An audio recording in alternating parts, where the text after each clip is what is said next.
are done. Let's head straight to Wimbledon before kick-off and Gigi Salmon.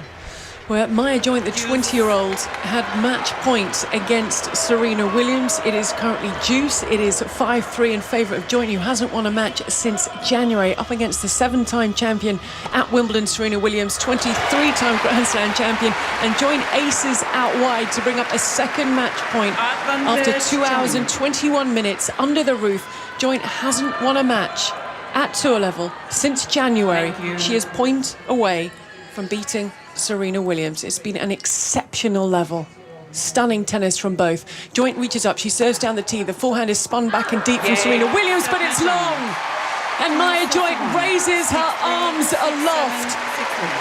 Maya Joint, the 20-year-old from Australia, has come through to defeat Serena Williams on her return to the singles court, and she takes her out and down in 2 hours and 22 minutes, 6-3, 6-7, 6-3. Stunning tennis, an exceptional level, and we have to hope we see more of Serena Williams on a singles court, because Ailey, her level was incredible. But all credit to the 20-year-old Australian, who wins through to the second round in 3 sets against Serena Williams. Yeah, great to see Serena Williams back on court at Wimbledon. But for now, it is all eyes in New Jersey for France against Sweden. Both sets of players just getting their photographs taken before lining up. Let me run you through the team news. I'll start with the French. So Mike Maignan in goal. A back four of Lucas Digne, William Saliba, Dayot Upamecano and Jules Koundé. In midfield, it's Adrien Rabiot and Aurélien Tchouameni. Michael Olise in that number 10 position behind Kylian Mbappe, Bradley Barcola and Ousmane Dembele either side of him. For Sweden, Jakob Zetterström continues in goal. It is a back three: Gabriel Gudmundsson, Victor Lindelof and Gustav Lagerbielke. On the left-hand wing-back position, Elliot Stroud. On the right, Daniel Svensson, Yasin Ayari and Lucas Bergvall in that midfield, with Alexander Isak, Anthony Elanga either side of Victor Gyökeres. And there is so much made of this French lineup, French attacking power, Jen, but Sweden, they have some firepower themselves. They absolutely do, and the partnership of Isak and Gyökeres has worked really well over this World Cup so far. But Elanga for me has to be the outlet, whether he stretches the game or obviously adds more of a defensive supporting role. But this Sweden team cannot be taken for granted. France still need to show up, exactly perform the way they have done. I think Norway was a great test for them. Lots of rotations for Norway. They still stepped up and absolutely smashed it in the opening 30 minutes. That's the attitude they need to take in and not disrespect the Sweden team from that perspective. They've still got so much quality that can go in and hurt France. Well, the MetLife Stadium absolutely packed to the rafters. A big pocket of yellow vests over to our right hand side, where the Sweden fans are behind that goal, which will be the goal that the Swedes are shooting into. Both sets of teams just swapping ends. France currently in their little huddle in the sunshine as Zetterström makes his way from one goal to the other, and you can see the French tricolours around the stadium as well. Great support here at the MetLife. The World Cup venues that I've been at have been incredibly well supported, and this is no different. So Sweden in their yellow shirts, blue shorts and yellow socks will be going from our left to right, and France in their traditional blue tops, white shorts and red socks, kicking from right to left. These two nations have a combined 130 World Cup matches between them, but they are playing each other on this stage for the very first time. And on the line, a last 16 place against Paraguay on Independence Day, the 4th of July. The carrot is there, it is being dangled as we just await the countdown to kick off.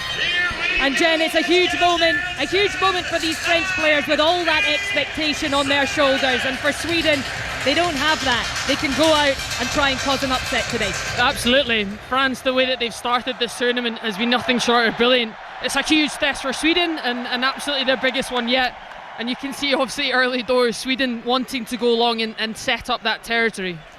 Straight from kick-off, Isak back to his goalkeeper, and it's launch forward. Elanga now has it, looking for the little run of Bergvall, but France wing possession back. Digne just tripped as he tried to clear it, and that will be the first free kick of the match to France in that left back position. And it is an interesting position. Mark spoke about it in the build-up to this. Luca Digne or Teo Hernandez, they have two options, two different styles of players. It's Luca Digne that gets the nod today.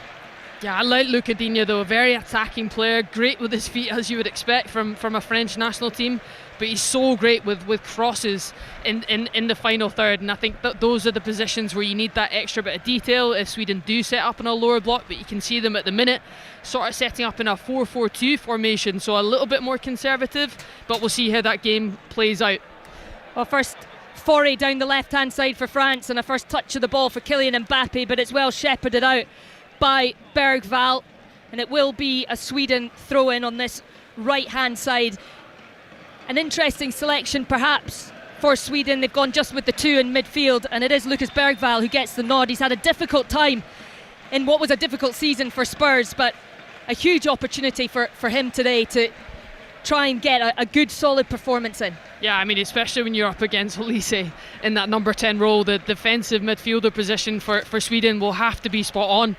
I always think, especially when you're coming up against a 3 in midfield versus a 2 with Sweden, you constantly have to manage that overload, so you have to be pretty conservative or worry about whether it's Gyökeres or Isak coming into midfield and adding that little bit more protection, because the longer you play a 3 versus 2 in the midfield, you know, France will just pick up that space and be constantly looking for that to pick up the ball and dominate in the midfield. So huge job for Bergvall today. He's just won the ball off Elise, and Sweden do have possession, but it's right in their own final third. Lindelof just looking for options forward, and again he does go long looking for the run of Gyökeres, and it's Gyökeres up against Saliba, the two Arsenal teammates battling, and Gyökeres gets the ball back to Isak, edge of the box, tame shot from Alexander Isak, but that is an example of what Sweden will try to do this afternoon. Long direct ball to Gyökeres, did brilliantly, fed Isak, and just a little bit tame with the shot straight into the arms of Maignan. Yeah, and France just need to be a little bit cautious of those shots from outside the box. That's definitely been a pattern that Sweden have come very comfortable with in this tournament so far, so no surprises to see Isak just opened his body up really well to get the strike away with his right foot. Tchouaméni going down, actually winning a free kick, and just felt it on his ankle, but he's back up on his feet, and Elise now has the ball in France's own half, back to Upamecano and out to this left hand side for Saliba in the blazing sunshine, looking for options. France just happy to keep the ball a little bit at the moment, just still inside their own half. Elise, who's moved over to that right hand side, crossing the halfway line now. He's got support from Dembele. Koundé's gone further advanced than Dembele, the right back, and he's making the run now, looking for Elise to play the ball in behind. He goes inside to Dembele though, and again Bergvall, really good work, but the foul comes I think after Bergvall won the ball, and Dembele just wincing as he gets back up onto his feet, but an opportunity now for France to stick the ball into the area.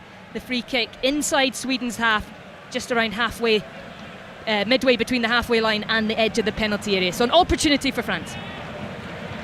And it will be Elise to take it, just raising the left arm as he launches it left-footed towards the area. It's a great ball, it's won at the back by Saliba, and there is Upamecano climbing high, it's back across the box, it goes from Rabiot, and Sweden clear it only to as far as the edge of their own area, where it will be a throw for France, and what a dangerous ball. Yeah, clear tactics there, just aiming for the back post for Saliba to just head it back across goal, but it's well defended from Sweden, just staying tight within their structure, heading it clear of danger out wide for a throw-in, but that's France back on the ball and looking pretty comfortable in possession.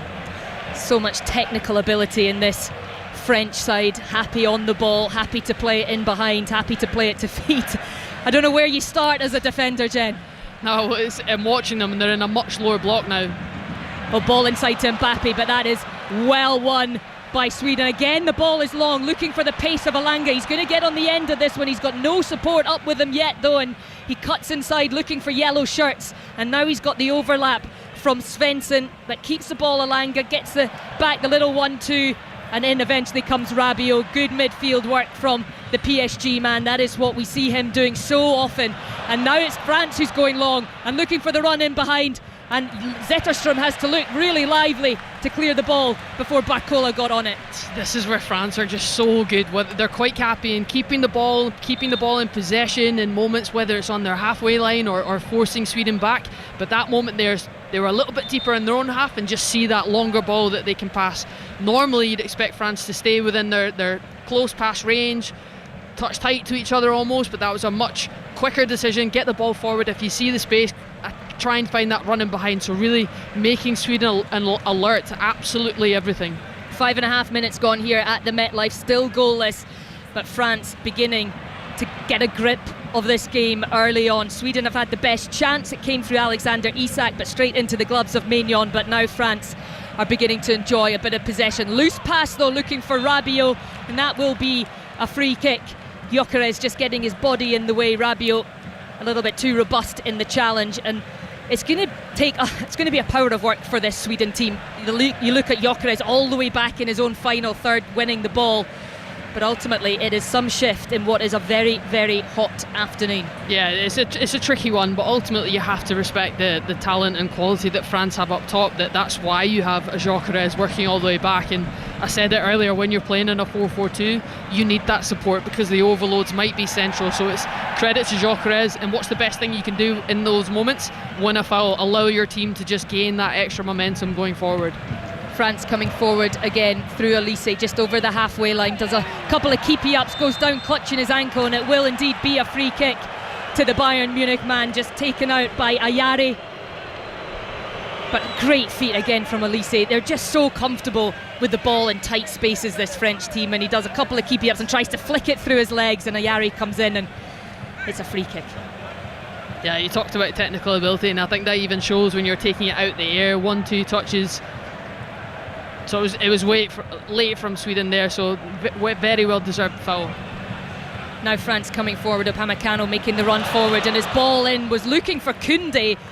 Incredible positions that Koundé takes up for a right back. He was on the edge of the area inside Mbappe, just couldn't quite get on at the end of the through ball from Upamecano, but quite incredible the positions that Koundé has already taken up this afternoon. Incredible considering, not even 8 minutes have played, but those rotations will be so key for France when you're playing up against a very structured team.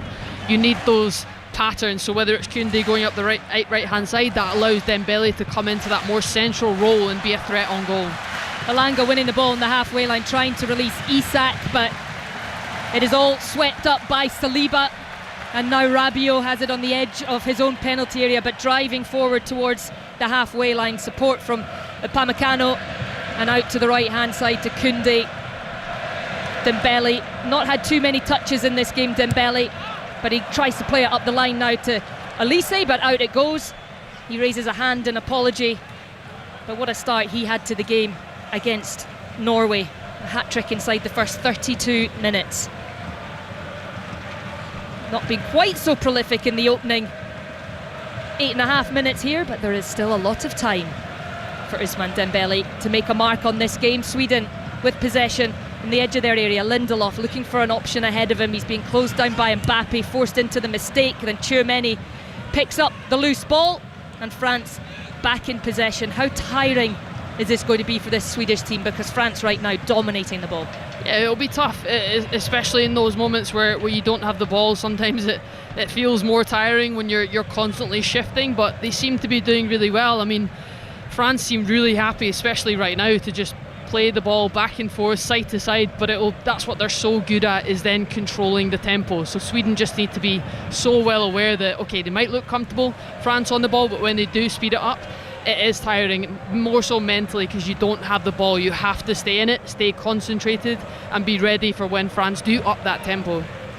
Digne with the ball on the left hand side, under pressure, and finds Rabiot, but it's a little bit of a heavy touch from the Frenchman. And now Sweden an opportunity to break the through ball, looking for Gyökeres, who's being tracked all the way by Upamecano, but Sweden keep possession now in the midfield with Ayari. Drops it to Bergvall midway between the halfway line and the edge of the penalty area, into the feet of Svensson on this right hand side. He's having to twist away from the challenge of Digne, finds Elanga, and now in with Bergvall as well. And Sweden now just taking a moment to slow the game down, take a little breath. They've been chasing shadows for a few minutes, but they are on the ball now and they're keeping it well. Now it's coming forward through Ayari, tries to knock it into Gyökeres. It was almost worked well, but the little return from Gyökeres just not quite into the path of Ayari gives France the opportunity to clear. But this is what Sweden need to do. 100%.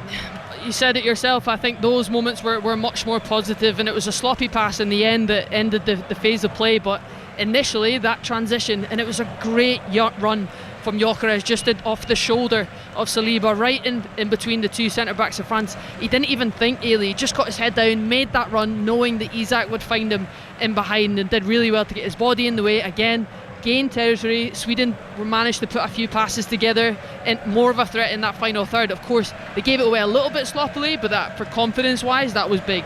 Just seeing pictures of Arsene Wenger watching on. The great Arsenal man, of course. Do you ever meet him in your time at Arsenal, Jen? Actually, don't answer that, because Elliot Stroud has taken a run down that left-hand side, but his cross-come shot was too high, evaded everyone. But great run from Stroud. Graham Potter on the touchline, enjoying that little bit of movement, just knocking the ball past Koundé. Good pace from Stroud, but I think it was a shot in the end, harmlessly over the bar. Let's go back to that. Did you ever meet Arsene Wenger during your Arsenal days? I actually don't think I did. I think I maybe in the semi-pro days when I was younger, we weren't so much always at the training ground, but I would have loved to, and had the joy of hearing stories of teammates that have met him and loved him. Mbappe just on the edge of the D, cuts back onto that right foot, feeds it to Koundé, edge of the area on that right hand side to Dembele, tries to take it down the line past Gudmundsson, but does well. The Leeds United man shepherds it out, and it will be a goal kick for Sweden. But again, France just turning defence into attack in lightning pace, and when Mbappe picks up the ball on the edge of the area, everybody thinks that something will happen. On that occasion, Gudmundsson did really well to shepherd the ball out. But France, their firepower, we've spoken about it a lot. They've scored 3 or more goals in each of their last 4 World Cup matches. If they were to do the same today, it would make history as the longest ever run. Currently joint with Spain, who did it in 98 to 2002, as Maignan launches that ball clear, but it will be picked up by Lindelof and headed back in the direction of Gyökeres, who does well to win the flick-on header ahead of Upamecano, but nobody there. So the Bayern defender just picks up the loose ball into Saliba, moving forward, decides to drop it back to Tchouaméni, just on the centre circle, and out to the right hand side to Koundé, coming over the halfway line. French bodies ahead of them. There's the run from Rabiot, but too much on the ball. Lindelof wins the header and is now able to play it back to his goalkeeper. A couple of French bodies around him, not sure he wanted it there, but he does well to clear the danger. All the way up though to Maignan in the French goal. It's going to be about managing this game so much for Sweden. When to strike, when to try and slow the game down. Yeah, you can just see, I'm watching Lindelof's body language as well, just constantly trying to manage players in front of him. Arms are wide, trying to dictate, manage the spaces, make sure everyone's compact and connected. I thought the goalkeeper, Jetterstrom, could have done a little bit better, but it was that pressure from the French front three that just put him into a little bit of a panic. But I can see he's trying to go long, he's trying to find Gyökeres in the air and look for that flick on to find Isak with the run in behind. But it's those moments that when the French are running at you, trying not to panic. You still need to keep the ball, because then we'll just see these images of France just so comfortable again in this final third, trying to find those bits of spaces. All of a sudden you backs against blocking. Mbappe just driving with the ball inside, flicks it out to this left-hand side to Lucas Digne, level with the edge of the penalty area, drops it back to Rabiot and into the feet of Mbappe just outside the box, trying to get some space for the ball, which he now does, and sends one beautifully over to Koundé. His cross though is blocked and it goes out for a France corner, the first corner of the match. We've already seen today Norway beating Ivory Coast to secure their place in the last 16. Haaland with one of the goals there. That puts him second in the Golden Boot race, ahead of Kylian Mbappe and Ousmane Dembele, both on 4.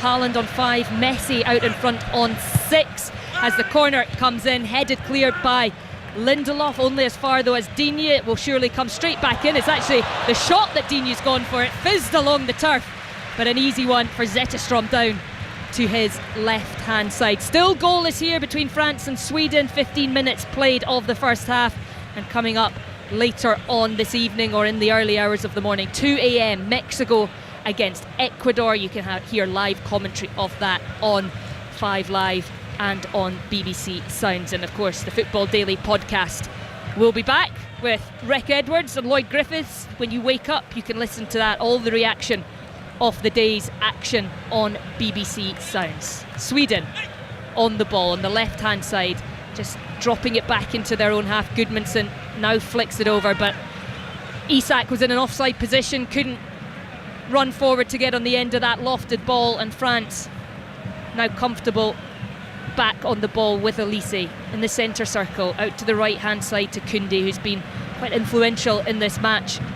The fullback Rabiot switching it to the left hand side, where now Barcola's got an opportunity to run down that flank, cuts back inside, and plenty of space for Mbappe, who takes the shot on. Again it fizzes along the turf and straight into the arms of Zetterstrom, and he looks a bit disgusted with himself with that effort, but so much space for Kylian Mbappe. Yeah, again, another long-range shot, but I don't think Sweden will be too worried about that, but I won't say that too early in case another one goes top corner. But it's because they're being so compact, and especially when Barcola gets on the ball, Sweden are almost putting 2 players up against them. That's why Mbappe was wide open, and that's just something they need to be a little bit cautious of. But why not? Why not take a strike from there? You know you've got it in you, but far too easy for the goalkeeper to save that one right on the ground. Well, when it comes to goals from outside the area, Sweden have been the masters of it in the group stages, 4 in total, which is the most in this World Cup group stage. But it is France who are trying to create that. Dembele tries to skip away, but it's really well challenged on that left hand side by Stroud, and now the ball comes forward to Gyökeres, trying to hold it up against his teammate Saliba, his Arsenal teammate, and it is Gyökeres who wins the free kick. Great work from the forward, and that is what he's going to have to do all day today. Yeah, I always was waiting for this matchup between Saliba and Gyökeres, especially when you know each other so well from a club perspective, but he just does so well. First and foremost, to make the run, he knew he was 1v1 with Saliba, but to turn his body, just to angle it to get himself between the ball and Saliba was perfect. And again, you might not beat him for pace in those areas, but what can you do? Win a free kick, allow your team to get further up the pitch. He has been working so hard in this first, I don't know how many minutes we're on, nearly 20 maybe. That's 17, just 17. About to approach 18, and he looks like he's feeling it. It is hot out there, but he has gone through a power of work. So Sweden with an opportunity from a set piece, the free kick just left of centre, midway between the halfway line and the edge of the penalty area. An opportunity perhaps for some of these tall Swedish players who've come up from the back to try and make something happen. In it comes, left-footed, and it's gone all the way to the back to Lagerbielke, who it landed at his feet. I don't think he quite knew it was coming. Great challenge though from Bergvall to win the ball back, and now it's thrown in by Ayari, but it's cleared only as far as Stroud, who now plays it out to that left-hand side. The long ball going in, but that's going to be straight into the feet of Luca Digne, and France will take possession back. And from an opportunity from a set piece, perhaps a little bit disappointing from a Swedish point of view, as France now have an opportunity to come back down this left hand side through Barcola, cuts inside, an opportunity to drive towards goal, which he does, into the penalty area, left foot, what a strike, but it's gone over the top of the bar. That was so direct from Barcola, and just the finish let him down. He just glides across the pitch, did so well to cut inside, but it's his body movement that is so good for me, just to manage to deceive the defender. Goes right, left really quickly, just gains that bit of space, but can't keep it down. That ball was always going over. I think he'll be disappointed with the strike initially, but boy does he do well to get himself in that position. That is what France have, really, that individual quality that can come out of nowhere. Just receiving the ball in the wide area, get at them. The 1v1 creativity is so good. Well, he scored on his World Cup debut, Barcola, but now it's Mbappe racing through, 1-on-1 with the keeper. He does not miss from there. The through ball, but the flag has gone up. This will be checked, but Mbappe had clear ground ahead of him, and he bore down on Zetterstrom, and he caressed the ball beyond the Swedish goalkeeper. And as we take a look now, it is so tight, Jen. So tight, but it just goes to show how quick of a flash that France can get forward. It was really sloppy from Sweden, just playing the ball into the midfield, almost straight to Elise, but I'm not sure really. that one looked really, really tight, but it was a great run from Mbappe straight through the middle. Well, we are back underway already, so the quick check has been done. It was a tight call, but Mbappe thought he had his 5th goal of this World Cup for it to be chalked off. But again, that is a let-off for Sweden, because he was in between the 2 centre-backs and he had so much time and space. So much time and space, but it comes from Sweden. They were actually on the ball, but it just goes to show that was why they were in wider positions, because when you have the ball, obviously you want to spread out, make better angles for each other, but it was far too easy. You don't want to give them a gift, but when you're playing the ball straight to Elise in those positions, he knows exactly where Mbappe was. It was a great run. He saw the space. A big wake-up call for Sweden, that. 20 minutes gone, and that is the closest we've come to the opening goal from Kylian Mbappe. The offside flag denying him the first goal of the afternoon here at the MetLife. Sweden have had just the one little glimpse of goal through Isak as they win the free kick. Ayari under pressure goes down. The Brighton midfielder, he's had a very prolific World Cup so far. As we get a little replay of the offside position, and the line is sort of down the left side of his neck, so his shoulder, his hip, just ahead of play. It was offside, but you know what? He didn't need to run that early. There was so much space for him, and with Mbappe's pace, he could have held his run a little bit longer there, but clear as day, it was called offside.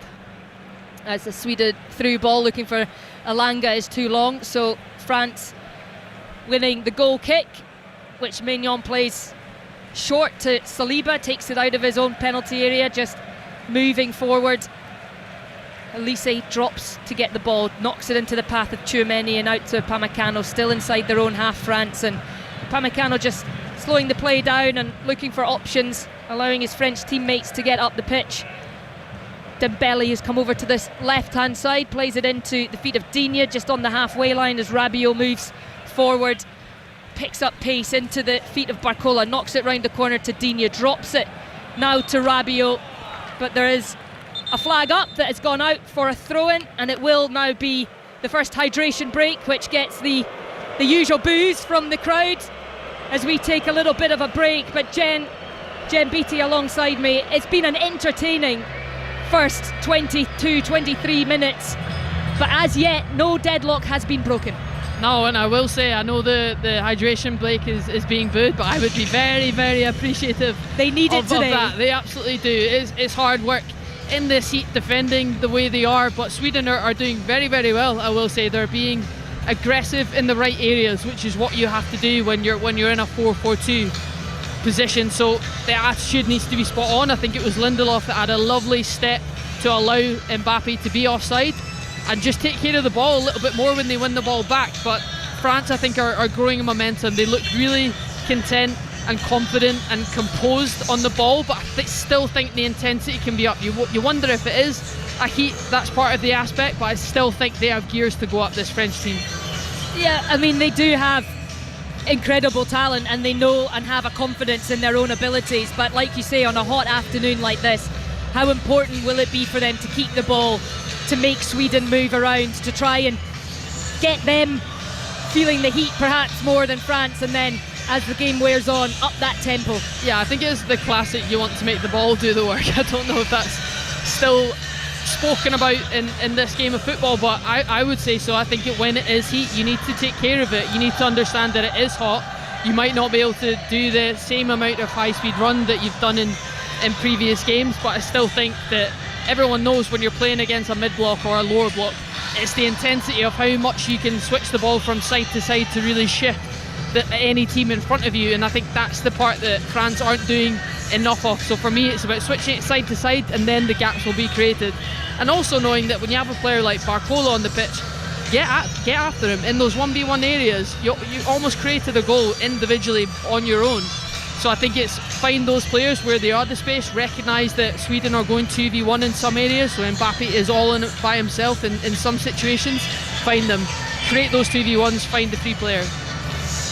Well, this is the penultimate last 32 game of the day. Coming up later on this evening, Mexico against Ecuador. You can listen to live commentary of that on Radio 5 Live and BBC Sound. That one kicks off at 2 a.m. Earlier on today, Norway We're winners, 2-1 winners over Ivory Coast. Erling Haaland with another goal in this World Cup. In that one, 5 Live breakfast from the World Cup with Rick Edwards is from tomorrow morning. That's from 6 a.m, and no doubt they will be looking ahead to England against the Democratic Republic of Congo. All the build up to that one tomorrow with Kelly Cates, John Murray and Paul Robinson is from 4 o'clock on Radio 5 Live and on BBC Sounds. That game is also on BBC One, and after the game you can put your points to Chris and Robbie. They will be back for 6:06 straight after the game from Radio 5 Live. So we are back underway here. Sweden just knocking the ball out. It will be a France throw-in. So 25 minutes on the clock. It is still France 0, Sweden 0. Kylian Mbappe with a goal ruled out for a marginal offside decision. That has been the big scare for Sweden, although Barcola also having a really dangerous run and a shot that went over the top of Zetterström's crossbar. It is France who have looked the most dangerous. They've enjoyed the bulk of possession, 57% of it on this very warm afternoon, early evening in New Jersey. So header one by France straight into the path of Ayari, who drives forward and goes down under the pressure from Rabiot, wins a free kick for Sweden midway between the halfway line and the edge of the area in a central position. So Sweden with an opportunity after the hydration break to try and cause some problems for France. Ayari and Bergville are actually doing so well, working together just to keep Olise and Mbappe relatively quiet in these first 25 minutes. They're so compact, they're so content with having Olise just in that gap, but knowing exactly where he is. You can always look at their body shape. Lovely ball in behind to Isak from the free kick. That was a beautifully worked free kick, just on the ground, down to the right hand side, disguised, but Isak knew exactly where it was going and his shot was just weak. The defending, actually I think it was Saliba that followed the run, just took a bit of sting off the shot, and Maignan able to pick up. Yeah, really well worked from Sweden. They put everyone back post or really wide of the goal, and in doing so that left a massive space straight off the training ground. Isak knew exactly where he was running, and that's where the pass was put into, but very well read from Saliba just to make sure it wasn't a clear shot on goal. So a little glimpse again for Sweden of goal, but it's France coming forward down this left hand side, and it's Olise who's on the touchline, plays it inside to Mbappe, spins away and feeds Tchouameni. The ball now being moved down towards this right side where Dembele has Koundé outside him, but Dembele tries to get the ball into the area. It's deflected. It will be a corner for France. And again, the transition from defence to attack from France, so quick. So quick, but Sweden recovering very, very quickly, and again forcing them to a shot outside the box. I don't think they'll be too worried about that. France with the short corner now. It comes in looking for Upamecano, but Lagerbielke is there to head it clear. Maignan well out of his goal onto the halfway line to just pick up the loose ball to Tchouameni. And now Rabiot, who's got a couple of bodies ahead of him. One on this left hand side is Digne, but he's forced backwards towards his own halfway line. And now finds Mbappe, plays the 1-2, and France just taking the intensity down a little bit. But there are so many players in this front line, it's almost like a front five at the moment. But Sweden doing well to push them back. Yeah, I was going to say, which is meaning almost a back seven for Sweden. They're pinning so many players back and allowing Rabiot to pick up the ball and dictate play, but everything is going backwards. As soon as France get any further forward, Sweden players are getting enough pressure on the ball to force this ball back again. So it's actually very good work from Sweden so far. Half an hour gone here at the MetLife Stadium, still goalless. France trying to create something, but Sweden, they are back in numbers, and again France forced back towards the halfway line. This time they come down the left hand side through Digne. Little touch inside to Mbappe, but he's under pressure from Lagerbielke, the former Celtic man. But what a wonderful crossfield ball that is from Mbappe, straight onto the chest of Olise. And now Olise's cross comes in just over the head of Dembele, headed clear. Bergvall now heads it outside the area. Olise picks it up 20 odd yards from goal into Mbappe. A little lovely touch inside to Rabiot with a strike, saved by the foot of Zetterström. Beautiful play from France, intricate ball to feet, and eventually the shot from Rabiot, and just a foot out for Zetterstrom sends it out for a French corner. So much better, especially from that man Mbappe. First ball completely across field, almost the width of the entire pitch. What that does, Elise comes back the way, tries to find the cross, opens up space, and then Mbappe tries to add that shorter, just creates the big space. Elise's ball in, doesn't quite fall perfectly for Mbappe, and Tchouaméni picks up the loose ball midway between the halfway line and the edge of the area. Great feet out on this right hand side. Koundé with the cross, and again it's going to be another corner for France on that right hand side, and they're beginning to just crank it up a little bit, France. They are, just as I expected them to do. I knew they had it in them to go up a gear, and they are starting to do that. Corner from the right hand side this time, again into the area. Again it's won by a Swedish head. I think it was Ayari this time that got his head onto it, but it's won on the edge of the area by Koundé, who gets it back from Dembele, right across the face of goal. Mbappe off the post and into the arms of Zetterstrom, and Mbappe has his arms raised in frustration. What a wonderful ball across from Koundé, perfect for Mbappe, and he hit it so well and denied by the post. Yeah, he had all the time, great composure. Sweden backline dropping off, giving him so much space just to pick it out, but really unfortunate one to come off the post and then not find a France player off that rebound. But you could see the frustration from Mbappe. He was so composed, just glanced it too narrow, hitting off the post. But that's the best chance of the game yet. Well, France have got their tails up. Again, they come forward. Mbappe with a little 1-2 with Elise, driving towards the left edge of the penalty area. A little couple of step-overs trying to get clear of Bergvall, who shepherded him well, and the cross takes a deflection and it's headed clear, but again it's picked up by a blue shirt. Koundé to Dembele, trying to get past Goodmanson, forced to head back the way. He's got the overlap from Koundé, but comes inside, finds Rabiot in space. And it's Rabiot with a left-footed effort, and that was closer than it looked when it left his boot. It just whizzes over the top of the crossbar of Zetterstrom, and again France come very close from Rabiot. That wasn't far at all. Rabiot in so much space, nobody pressing him whatsoever. Gets all the strike on it. Great pace on it. That one was really close, just over the bars. Left foot, it was going further away from goal, so it was drifting beyond the post over the bar, but great strike again. He was a full 25 yards or more from goal there, Adrien Rabiot, but what a strike it was. Now an opportunity for Sweden to knock it forward from Zetterstrom, and it's won on the left hand side by Stroud, looking for Gyökeres, but just doesn't quite fall for him, and Maignan can pick it up before Isak can put any real pressure on the French goalkeeper. And again the wave of French attack comes forward again. Upamecano across the halfway line. He's got Dembele out to that right hand side, flicks it over his shoulder looking for Elise, but too much on it. Elise will put pressure on Zetterstrom and force the goalkeeper just to play it out for a French throw and level with the edge of the penalty area, which they take very quickly. Drop to Upamecano, into Saliba, inside the centre circle and out to Rabiot, moving the ball from right to left, France, and into the feet of Barcola, who cuts inside. Now goes for Digne, who made the overlapping run, back with Rabiot, and the little French movement, finding those little pockets of space. And Sweden are beginning to look a little bit ragged. Dembele back out to this right hand side to Elise, the overlap from Koundé, but Elise with a little shuffle of the feet skips past Ayari, and that looks like a little loose pass, and Sweden able to get a foot in, and it's Gyökeres who's all the way back there in his own defensive third, who's able to get a toe in and then win the foul from that loose French pass.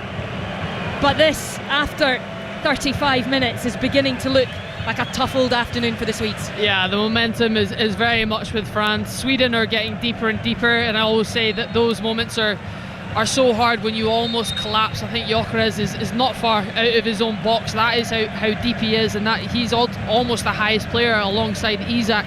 So that just shows how deep Sweden are becoming, but it's France's movement that has just been so good. Whoever leaves the space, someone else enters it, and it's those rotations that are making Sweden drop further and further back. So the more they keep that up, absolutely. It's also the variation of play that France are so good at, whether it's small passes or long range efforts. They have it all.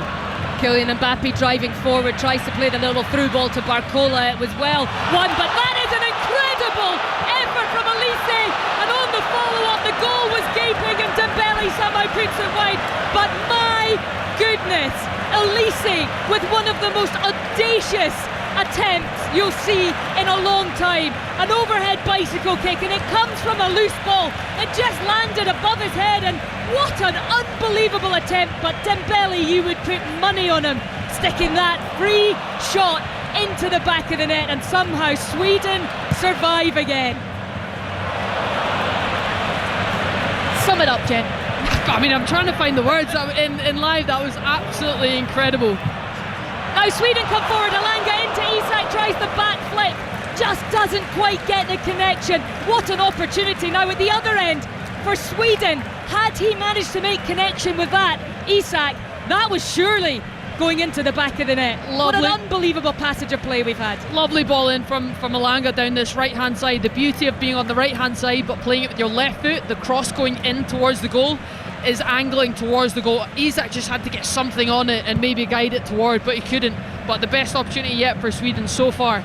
But that passage of play, the kick from Elise was absolutely incredible. I can't emphasise that enough. He was almost on the edge of Sweden's box, so to be able to do that acrobat back towards goal in the air when it was loose like that, phenomenal. Really unfortunate not to get the rebound as well and go 1-0 up. Well, this is absolutely what we came for, Jen. Absolutely what we wanted to see. But he's taken a sore one now, Michael Elise. He managed to just get the ball ahead of Lindelof, and he's absolutely wiped him out here, the Aston Villa defender, taking it right on the ankle, Elise. So still down on the ground below us, but hopefully he will be able to continue, because that would have been one of the goals in World Cup history. I'm not going to even say this tournament. It was that spectacular. It could have been, and I wish it was. I wish it had gone in for it to become one of the best goals, because absolutely it was one of the best efforts I've seen so far at this World Cup. Back to goal, acrobat in the air, he gets the perfect connection of it. The goalkeeper, I don't think, was anywhere near it. He thinks it was going on goal as well, but this effort from Dembele coming back for the rebound, I think he would have been disappointed with himself. It was in the air, it would have been hard to control it and get it toward, but it was just lifting too high and ends up off target. But that passage of play, phenomenal. Well, that's twice now in this game, in the opening 37 minutes, that France have hit the woodwork. Kylian Mbappe with the first, and that incredible effort from Michael Olise. Both posts of Zetterström's have come to Sweden's rescue. It's leading a little bit of a charmed life right now, that Sweden goal, and again France are coming forward as you hear the groan from Mbappe as he goes down under the challenge of Bergvall, who's pleading his innocence. But that will be a free kick to France on this left hand side, around 25 yards or so away from goal, and France are beginning to really dominate things here.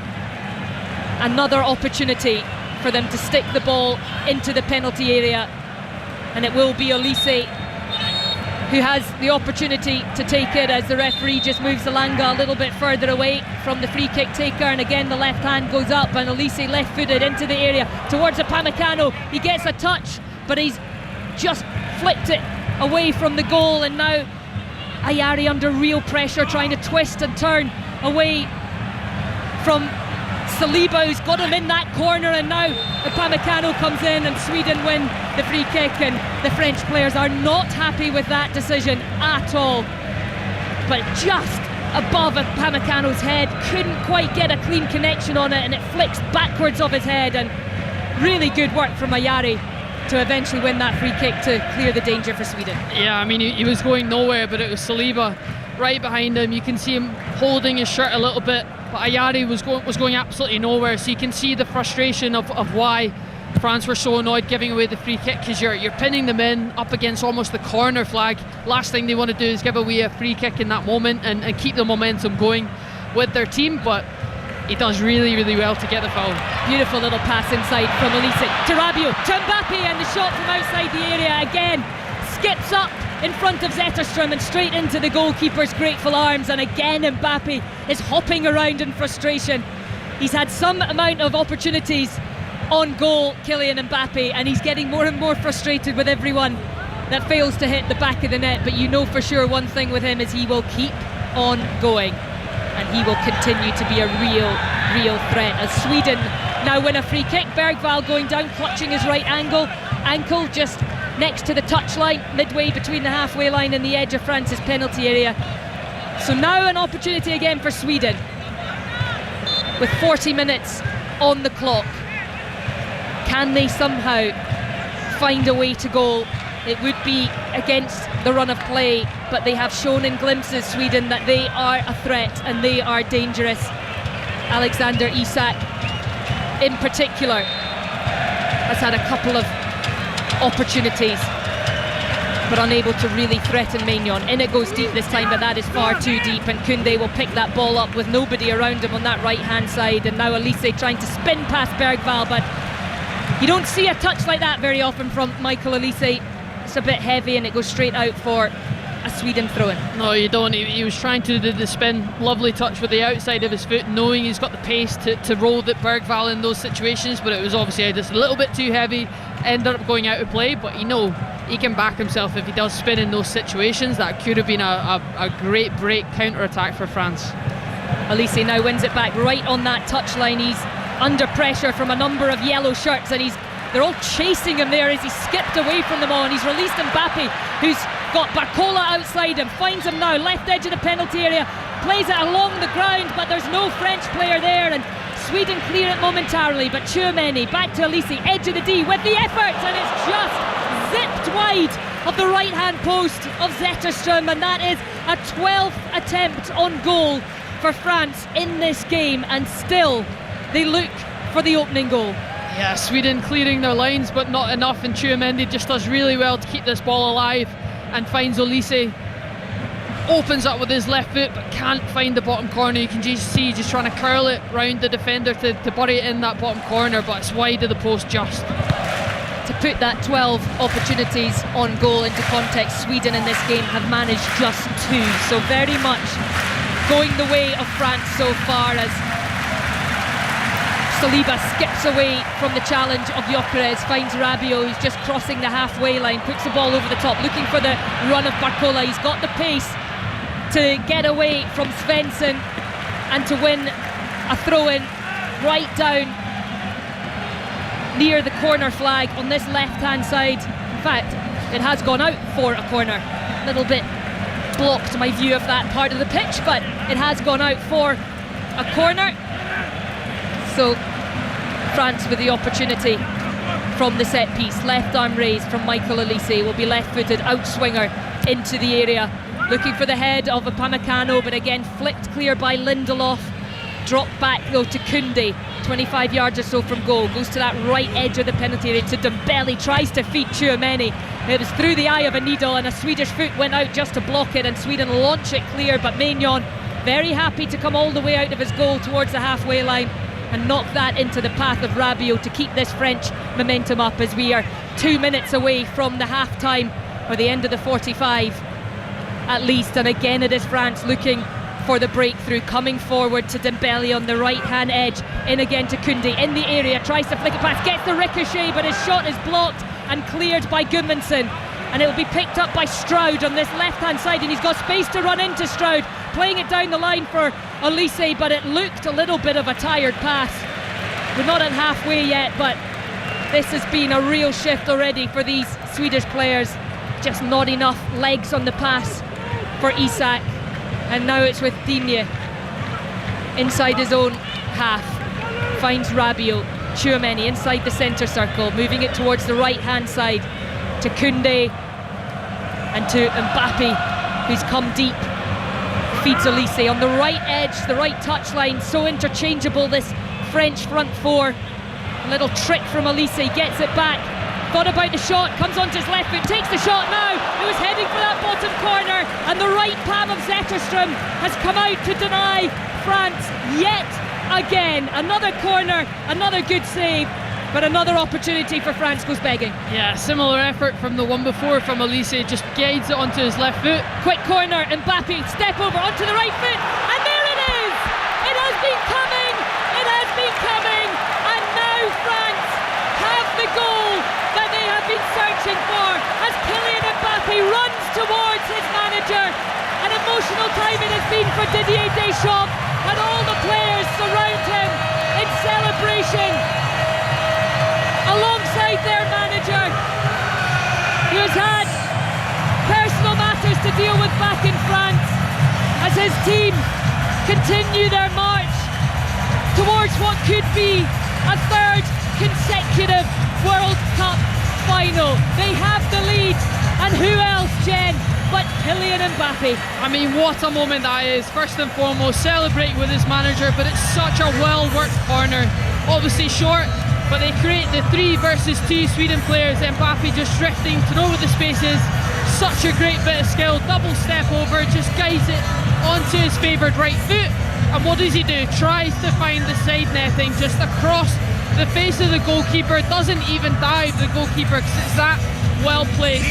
But that moment after, points to his manager, knows exactly what they've been going through as a team. For himself personally, that is a beautiful moment to see them hugging and embracing after that goal. What a moment, but also what a goal, Ailey. An incredible goal, and it is goal number 5 for Kylian Mbappe, and it's France 1, Sweden 0 as we head towards the half-time whistle. Sweden though coming forward, and I thought it was going to be a free kick, nothing blown though as Svensson went down under pressure, but Bergvall wins it back and now feeds Elanga.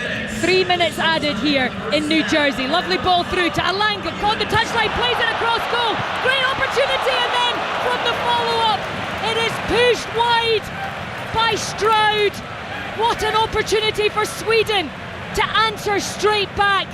A lovely ball across the face of goal from Elanga, and when it fell to Stroud, he just couldn't hit the target. I mean, what a reaction that would have been for Sweden, but that was all Elanga. Just a great 1v1 touch and play, gets the ball back again, but it was that cross across the face of play. Stroud's just really unfortunate, but ultimately very well defended from France to get bodies back to make sure he can't get enough contact on the ball. Well, Sweden are going again through Bergvall, trying to answer back before half-time. France have never lost a World Cup match when leading at half-time. They've won 28 of the 29. The only one a draw against South Korea in the group stages back in 2006. So can Sweden ensure that the French don't have that half-time lead? We've got a minute left of the additional 3 as Sweden come forward again. Lovely ball to Elanga, he's gone down, but the flag has gone up, and it is offside as Elanga looks certain to have been tripped there. This will be interesting because if Elanga is onside, we may well see a Swedish penalty, but it's the little ball inside to Svensson. It's not Elanga that's off, it's the ball before into Svensson. He is in an offside position, and France are lucky because that looked a penalty kick from Luca Digne. Yeah, it did. It might have been looked at, it might have been a little bit soft. Luca Digne obviously grabs the arm of Elanga, so was it a penalty? We'll never know because it wasn't going to be looked at because it was offside. But really positive spell actually from Sweden since conceding. I've managed to force a few more players forward, and that by far has been their most positive spell since conceding. Anthony Elanga causing a few problems getting in behind. They've managed to push him a little further up the pitch, but that clearance from Zetterstrom isn't his best. It's going to go straight out right in front of the French dugout for a France throw in as the French fans are up on their feet enjoying themselves in the sunshine. They have the lead as we head towards half time, and it is a position that these supporters expect to see their side, and there is the whistle. So a thoroughly entertaining first 45 minutes. France, as expected, the dominant side, 63% possession and 15 attempts on goal, but just the one goal to show for it. It was a beautiful one when it came, with Kylian Mbappe curling it after a little step over into that far post. But almost the moment of the half was a goal that never was, because it came back off the post, and that attempt from Michael Olise. I mean, you have to try and watch this on the highlights on the BBC iPlayer if you can, because an incredible attempt from Olise, one of a number of chances for France, but then the goal that comes through Mbappe. I think that's what they'll be most frustrated at, though, from a Sweden perspective, that they managed to keep a clean sheet from open play. It was a set piece where they're set and structured, so it's that kind of confidence that they have to take into the second half. But credit to France, they have upped the intensity since the hydration break and well deserved in front at 1-0. The players making their way off the field here for half time, and it is the French, the favourites, who lead. At half time, France 1, Sweden 0. Good first half. That will be back for the second half with Ailey and Jen. We've got a lot to get into, though, during this 15 minutes, including Serena Williams going out on her return to Wimbledon, and also in the last half hour, Ronald Koeman resigning as head coach of the Netherlands after they were beaten on penalties by Morocco last night. 10 to 11, Lisa McCormick has the news. This is BBC Radio 5 Live. The voice of the UK and the FIFA World Cup 2026. And the government's committed to spending an extra £15 billion on defence over the next 4 years. The defence spending plan includes £5 billion for drones. Patrick Bury, who's a former British Army and captain and NATO analyst, says many more questions remain unanswered. Exactly how much of that is released in this budget and how much is being passed over to Andy Burnham to actually approve. It looks like there's about a 4.7 billion. There's still questions about whether the army could deliver what it's promised NATO in the event of a ground war with Russia. So some good news, but it's not fully there.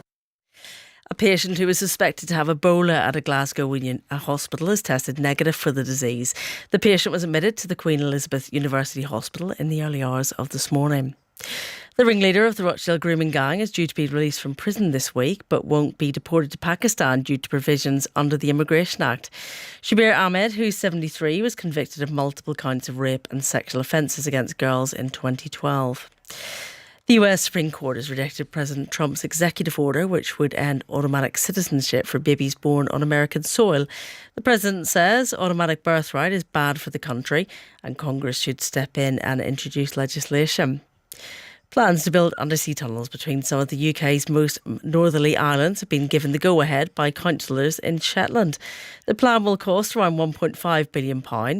Maura Glyle is an independent councillor for the Shetlands. We could either put those hundreds of millions of pounds into just replacing what we have, but still have an awful lot of the problems. We still would have problems trying to attract crew, we'd still have problems with the winter weather, etc. But if we go for the tunnel option, although it's an upfront cost, once they're in place, then they'll do away with many of the barriers that people in our islands face when trying to travel to the mainland of Shetland on a daily basis. And LeBron James has announced he's leaving the LA Lakers after 8 seasons with the team. The 4-time NBA champion, who's 41, says he will continue his career with an as-yet unidentified team. On BBC Radio 5 Live. It's feisty. It's all set up. 52 laps of the F1 Silverstone circuit. It's all eyes to the lights and foot to the floor. The British Grand Prix, live from Silverstone. This Sunday from 3 on BBC 5 Live. And download the Checkered Flag podcast for interviews, reaction and analysis.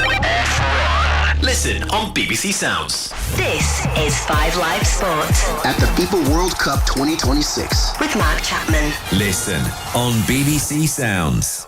France leads Sweden by 1-0 at the break. Earlier, Norway beat Ivory Coast 2-1 thanks to a late winner from Erling Haaland. Let's return to Wimbledon. Serena Williams' return to centre court ended in defeat. She was beaten by the Australian Maya Joint in 3 sets. Katie Smith is there. She gave it a good go, didn't she?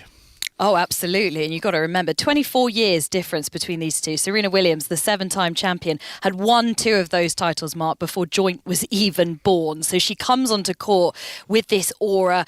I think there was a strange feeling as she walked out of familiarity, of nostalgia. The crowd were loving it. But at the same time, trepidation over how exactly was she going to look? We hadn't seen her in singles action for 4 years. Well, her serve was certainly there, 120 miles per hour at times. Took her a while to warm up, lost the first set, but the forehand winners started showing. She fought back to take it to a third, unwilling to run at times, but I think the movement wasn't as limited as might have been feared. She said the entire motivation was to have her two daughters being able to watch her play. They were there in the box watching on, and I think there's real excitement that she was not only there competing, but the level was really high. Maya Joint did so well to come through and beat this great champion, and now excitement over perhaps the US Open, another singles return for Serena Williams. Well, let's hear from Joint and what she felt after beating her idol. I didn't get much sleep last night. I was up till like 2 a.m. just thinking about it. Walking out, I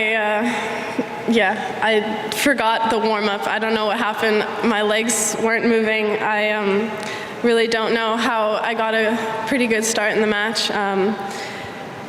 She has such an aura. She's such a legend, and this court has so many huge names that have played on it. I've been dreaming about this moment since I was a little kid, so this is pretty crazy. What was the toughest part about playing against someone that you said you idolized, or one of the players you idolized as a player or as a young person growing up? I think just trying to come out on court and play a match against her. I think just the start was very nerve-wracking, and then trying to finish out the match as well. She definitely lifted her level, and she played some really great tennis. You've got to give her a lot of credit as well, haven't you, Katie? Really, because she was in many ways caught up in she wasn't like the sideshow, but you know what I mean? All the attention was on Serena Williams. Yeah, it was a circus at times. And also, coming into this, her form was abysmal. Her last match win at tour level was in January. She'd lost her last 11 in a row. So she was coming into this, having barely won, taking on one of the greatest of all time. And of course, the circus was massive. I thought it was quite telling with Maya Joint. She spoke before the match about having caught up with Ajla Tomljanovic, who's another Australian player who beat Serena Williams in her last ever singles match, we thought previously at the US Open in 2022, who said to Joint, remember that she will be nervous too. And I think Maya Joint handled the occasion really admirably, and even, speaking in front of the thousands thereafter, really, gave us some insight into what a moment that is to face Williams on centre court. Three-time Grand Slam champion Stav Wawrinka was beaten on number one court by former finalist Matteo Berrettini. He's going to retire at the end of the season, is Wawrinka. This is what he said after his defeat. I don't want to retire, but I know it's time for me to stop it. So one of the reasons why I kept playing for so long is to enjoy those moments like tonight. It's so much emotion. I'm so grateful to have this opportunity, to have received the World Cup, to have the chance to play one last time Wimbledon. It's such a special tournament. As a kid, you always dream about maybe being here one day. I had the chance to play it so many times, and with that kind of support, means so much for me. So thank you so much for all those years. And just one on the Brits, Katie, because it was slightly better today. Well, it couldn't be much worse. It was a better day. We had some winners. 4 Brits through to the second round in total. Katie Swan, brilliant story for her, has been struggling with all these back injuries. Finally back in action here at SW19 and through in straight sets. Arthur Ferry coming through in a great tussle. Jacob Fernie coming from 2 sets down. Jan Choinski as well. And actually, we were making the point earlier, Mark, that if you look at the 19 in total taking on in the first round, when you factor in that Raducanu and Jack Draper had to pull out beforehand, perhaps 4 is maybe roughly what we were sort of looking at in the first place, just not the names we perhaps thought would be through to the second round when you look at it as a kind of collective.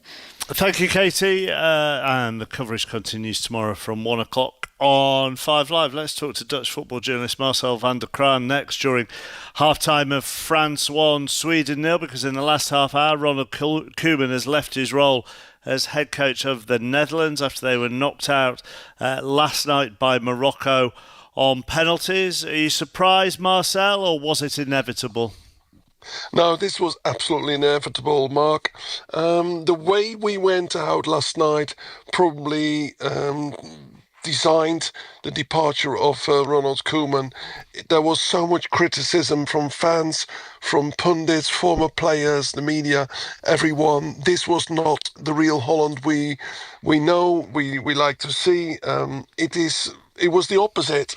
Morocco was playing in a Dutch style, and we were playing, well, an Italian Catenaccio style from the 70s. That was a bad omen. He's had a very odd World Cup, hasn't he? Because he was, and the Dutch have really, because he was criticised a lot after the game against Japan for substitutions and being defensive and trying to hold on to the 2-1 lead in that game. Then they were fantastic against Sweden in beating Sweden 5-1. Tunisia was a little bit nothing, I suppose. Tunisia had nothing to play for, and the Dutch win that 3-1. And then they sort of, as you say, they reverted. Where was the Dutch of the Swedish game? I suppose that's what you're all asking. Well, we scored 10 goals, Mark, in 3 games. I know we conceded 4, but hey, that's the style of the Dutch, isn't it? Yeah. Concede as many as you like, as long as you score more. That's Cruyff's philosophy. And Cruyff was the tutor of Ronald Koeman, and we always liked it that he would follow, his tutor. But there is always an element of more defensive thinking in Koeman, but this last night was absolutely extreme. Why change a formation that has been playing 4-3-3 in almost every game? It was 2 years ago that he played a 5-2-3 formation with 5 defenders. He had 4 central defenders with Van Hekken, Van Dijk, Mickey van der Ven, and Virgil, of course, in that main role there was no need to play like that. And this is what astonished everybody. Why draw back? Why not play the Dutch way? When you've just scored 10 goals, the team was growing, the team was building up to a high momentum, and in a way, he crucified it all with his complete change of system, tactics, everything. Is there an outright favourite at the moment? Is it too early to say? Well, I think the name which will come up in the next 24 hours very much is the one of Arne Slot. He is the one who's free. He likes to play that attacking football with wingers, and it's always, in his ambition to be national coach one day. I can't see Arne Slot going to a Premier League club after the way everything went at Liverpool. So I would put my money on him. All right, thank you, Marcel van der Kraan there.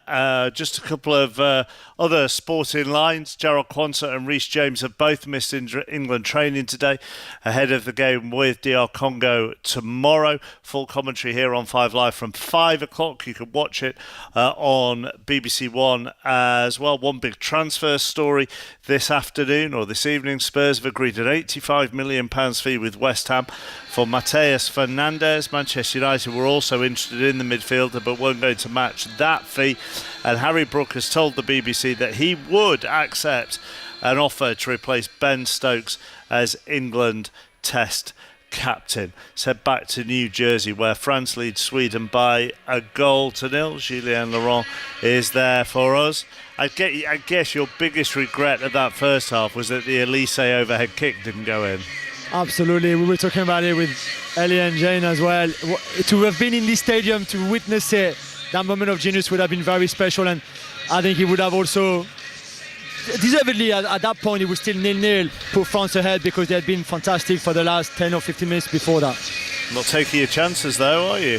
I still have a smile on my face, Chappers, for now. But it's everything we said pretty much. A bit of unbalance defensively and that greatness going forward. All right, back to Jen Beattie and Ailey Barber.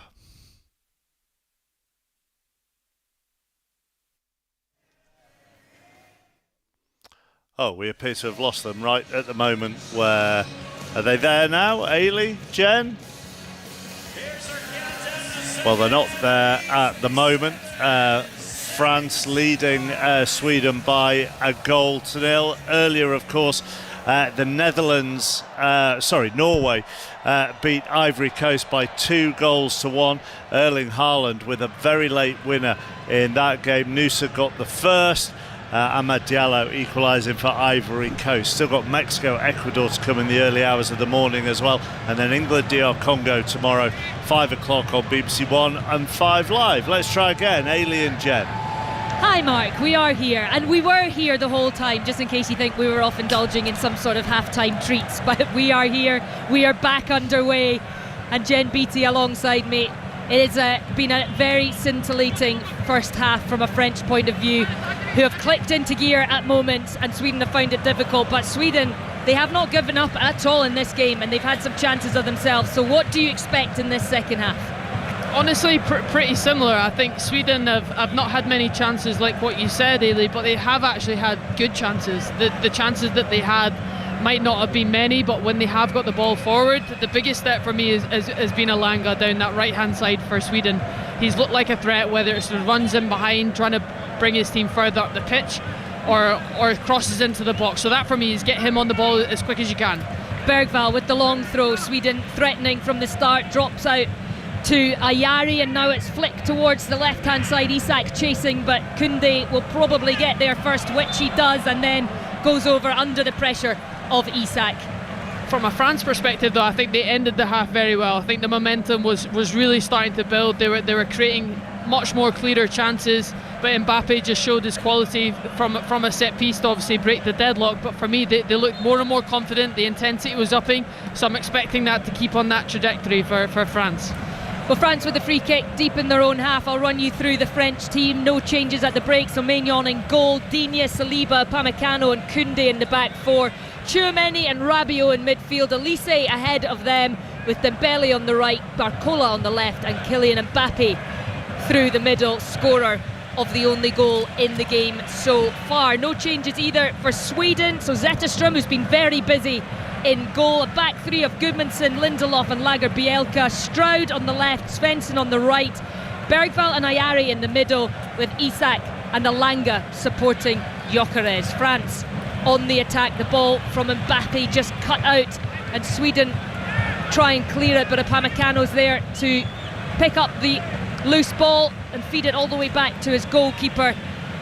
And the shadows are beginning to fall over the playing surface here in New Jersey. It has been an exceptionally warm afternoon. We've now hit just after 6 p.m. local time, and the sun is beginning to drop, and it may feel a little bit more comfortable for those players out on that pitch as Elise feeds it to Koundé, gets it back, the Bayern man just slowing down play. France enjoying some of the ball, getting themselves back into the tempo of the match. Over to that left-hand part of the pitch, which is still bathed in sunshine. Ball over the top, looking for Barcola. Good run, gets in behind Svensson, and then goes down under the pressure, but it was a clean challenge, and it will be a throw-in for France right up next to that corner flag. And Bradley Barcola, he had one moment in the first half where he just glided through that Swedish backline. He can be so direct. The PSG youngster, 23 years old. He's already won 2 Champions Leagues in amongst his 12 domestic trophies. Just the 12. Incredible. Wow. 23 years old. There is some serious talent and some serious winners in amongst the youngsters in this French side.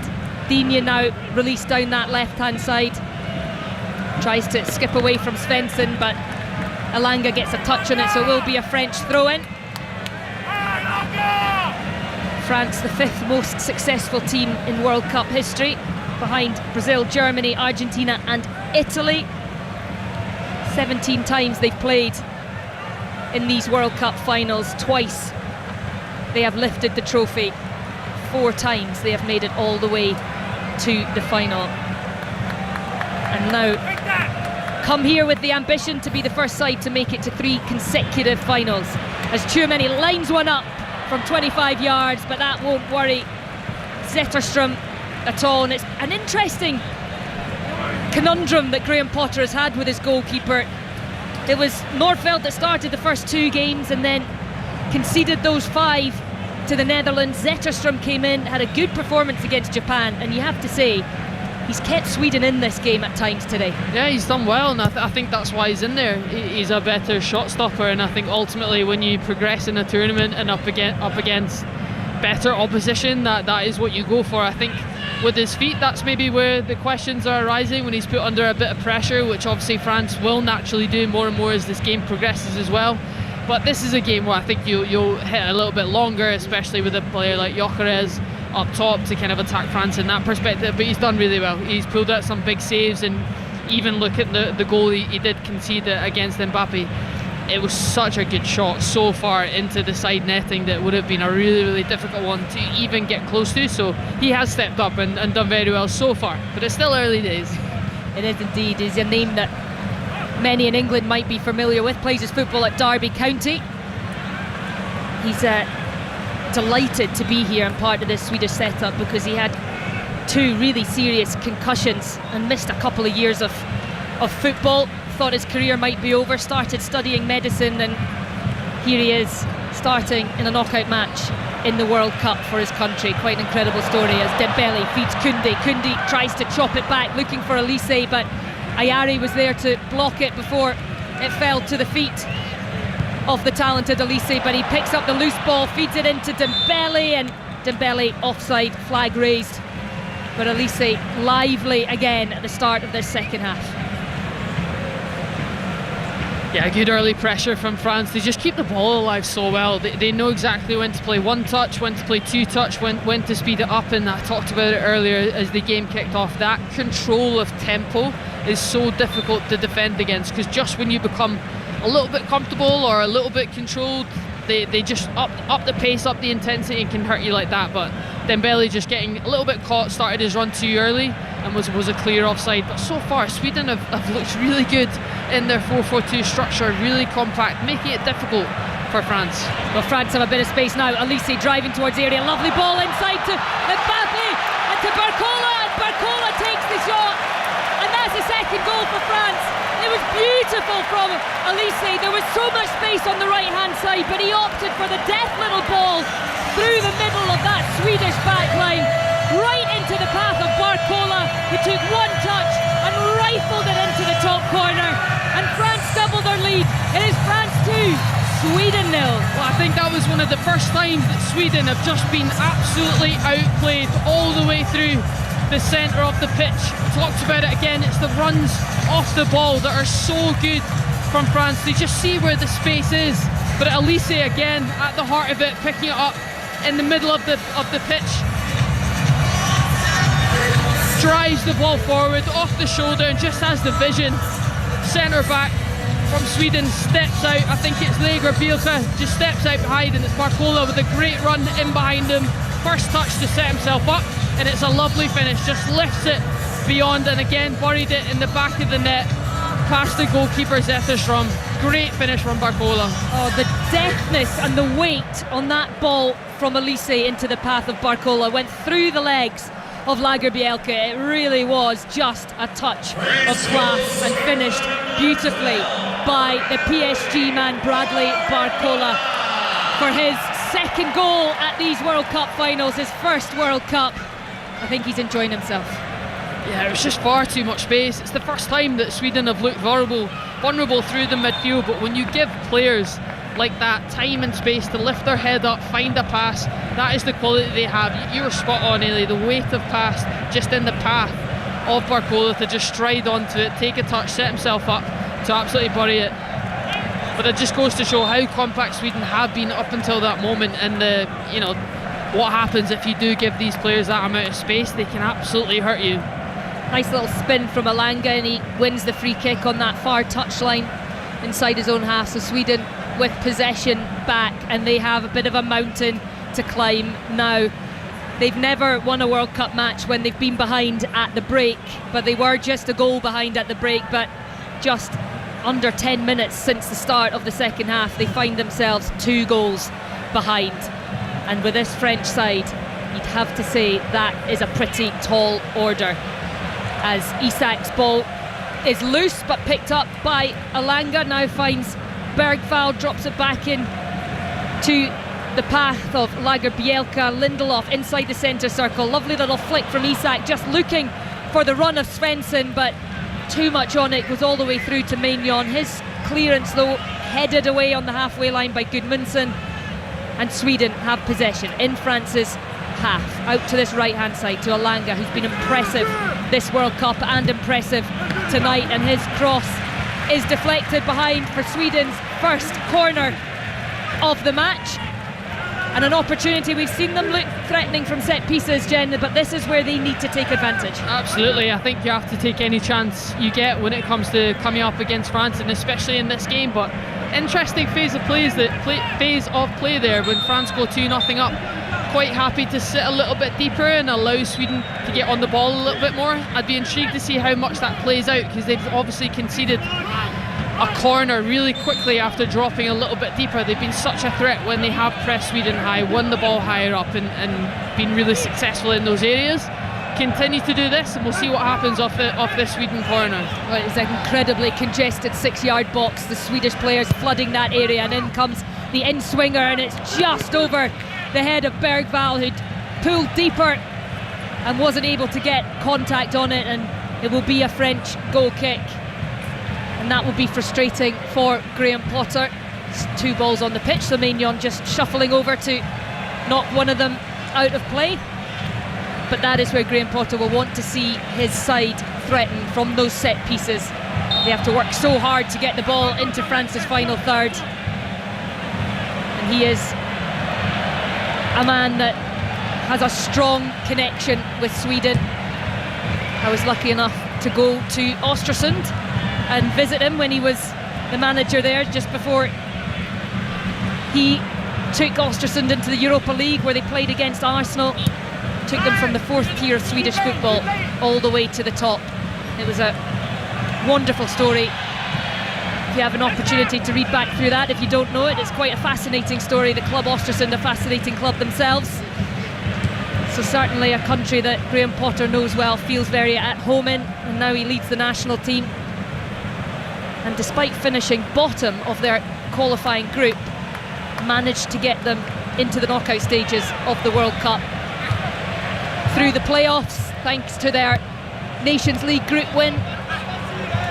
But they have a mountain to climb here in New Jersey. 57 minutes on the clock, France 2, Sweden 0, and Jen, France just beginning to pop it around the little triangles. It's looking like a bit of a possession training competition happening. How many passes can they string together? You can hear the crowd start to do the ole after every pass, but it's because, credit to them, they've scored 2 goals. They aren't in any speed, any rush to try and get the ball forward to attack now. They're enjoying being on the ball. They know how much quality they have in this team, and they're making it look so easy, Ailey, I will say. They really are. The way that they're popping it around. They are just enjoying themselves. Elise now running at Gudmundsson. Lovely ball in behind to Kundi. Gets the ball across, but just too close to the goalkeeper. And that is what they will do. They will keep the ball. They will draw Sweden into those little lapses of concentration, and then they will try and strike. Well, you start to lose morale. I've been on the opposite end of that, where you're up against a team that are so comfortable on the ball, 2 goals up, quite happy to just keep it. It's really disheartening, I will say, but they're just so enjoyable to watch, this French team. The way they moved the ball there from side to side, gradually worked it up. Sweden just dropped and dropped further and deeper and deeper. You could see the morale was starting to drop the longer France were having the ball, but what a goal that would have been. I think it was Koundé that ended up in the box in the end, trying to get a cross away after I don't know how many strings of passes that was. I lost count. Yeah, I think we were well into the 20s or 30s for the passes in that move. Quite something. And this, the penultimate match of today's last 32 action earlier on today. Norway 2-1 winners against the Ivory Coast to book their passage through. Erling Haaland on the score sheet there, his 5th of these World Cup finals. It is France 2, Sweden 0, so the favourites very much living up to that tag at the moment as they manage themselves through this game. And then later on this evening, Mexico against Ecuador. You can listen to that live on Radio 5 Live and BBC Sounds. That is from 2 a.m. and 5 Live Breakfast will be back tomorrow morning with Rick Edwards from 6. Rick will also have the Football Daily podcast with Lloyd Griffiths. That will be available when you wake up on BBC Sounds. All the reaction to today's football, and I'm sure as well a look ahead to England against Democratic Republic of Congo. That is on tomorrow. All the build up with Kelly Cates, John Murray and Paul Robinson from 4 o'clock. You can also watch that live on BBC One. So France enjoying possession and enjoying it in and around the Swedish penalty area as Koundé picks it up and drops it to Rabiot onto the right hand side with Dembele, back to Rabiot, and inside he flicks it to Mbappe, continues his run. Rabiot found by Mbappe with a beautiful ball, but just crowded out, flicks it into the path of Koundé, recycles it to Dembele, and now Elise with a left foot curler, and that's palmed away by Zetterstrom. It will go out for a French corner, and this is beginning to feel a little bit like damage limitation. I was about to say, where do we start with that phase of play? Was it the scoop from Mbappe trying to find Rabiot in behind? France keep it alive so well, and that man Elise again popping up on the edge of the box. You could just see when it lands on his left foot, every single time he's looking to open up his body and try and get a shot away. So Elise with another opportunity to swing a corner into the area. This time both arms are raised. A number of French players inside that box. It goes front post and it's headed clear by Gyökeres, but again it is a blue shirt that picks it up. Digne inside to Mbappe, who's just facing up the defender before popping it to his right hand side to Tchouameni, and now it comes over to Koundé on this right hand side. Upamecano also providing support. Every single outfield player in Sweden's half. Mbappe's got the run on the left from Barcola, but cuts inside onto his right foot to Dembele, pops it out to Tchouameni and into Koundé, and France are just popping it around and enjoying this possession. And this must feel just so, I don't even know what the word is for Sweden. It just must feel so difficult. Yeah, absolutely. I think as well, I think it's fair to say sometimes they're going into that 4-1-4-1 formation, which for me is even more, not negative, that's maybe not a way to look at it, but harder to get players further forward. So I'd be intrigued to see who comes off the bench, because they can't play another 30 minutes like this, Ailey, and expect to get something out of the game. Let's not forget, it's a knockout. You don't want it to be over. You have to inject something, whether it's throwing bodies forward. So I'm intrigued to see how and where they change things, because I can see players about to warm up, about to come off the bench. Intrigued to see how that changes things. Lovely little ball from Dembele into the willing run of Koundé. He's covered a lot of ground, and now Dembele flicks it in looking for the run of Elise. Gets a thumbs up from Elise. Just ahead of him the ball, and Lagerbielke tracked Elise's run. Zetterstrom able to pick it up, and now Sweden have the ball.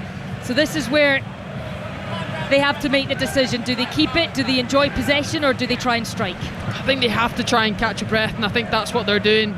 Isak and Gyökeres are getting back into that underneath each other in that 1-1 from a striker's perspective and try and move the ball, but you have to just earn the right to play all over again. It's been very heavily possession dominated by France, so now it's about keeping the ball, getting a breath, getting your forwards on the ball, just trying to work your way up the field again, which they seem to be managing to do.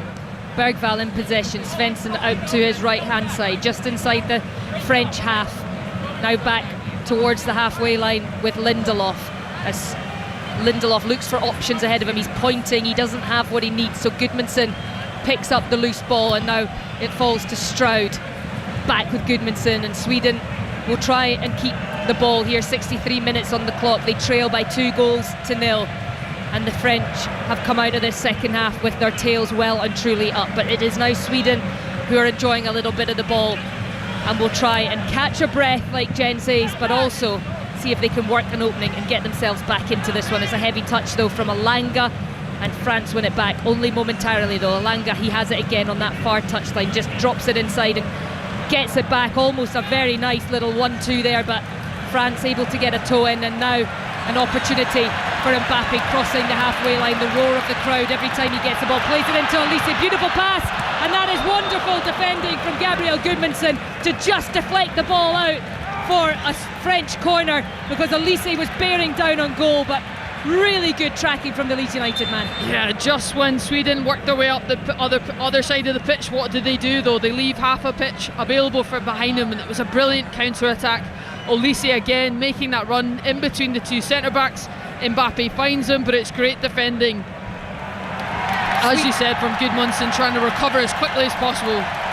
Sweden just making a couple of changes. So coming on to the pitch, Taha Ali, he's replacing Elliot Stroud in that left wing back position, and also Besfert Zanelli is going to come on as well and replace Lucas Bergvall, who's had a very impressive game, albeit he's had to do a lot more without the ball than with it, but he's certainly stood up to a number of challenges, Lucas Bergvall. So Besfert Zanelli from Union Saint-Gilloise takes his place in that midfield as the cross from Olise is palmed away before a French head can get on it, and France coming forward again. Tchouameni into Rabiot, to Upamecano, takes the volley, blocked by Lagerbielke and into the arms of Zetterström. I wondered if Rabiot was offside there, but no flag went up, so continue we do. And Sweden on the ball from Elanga, just not quite into the path of Isak, and his heavy touch is cut out by Koundé, but Sweden do win the ball back with Gudmundsson.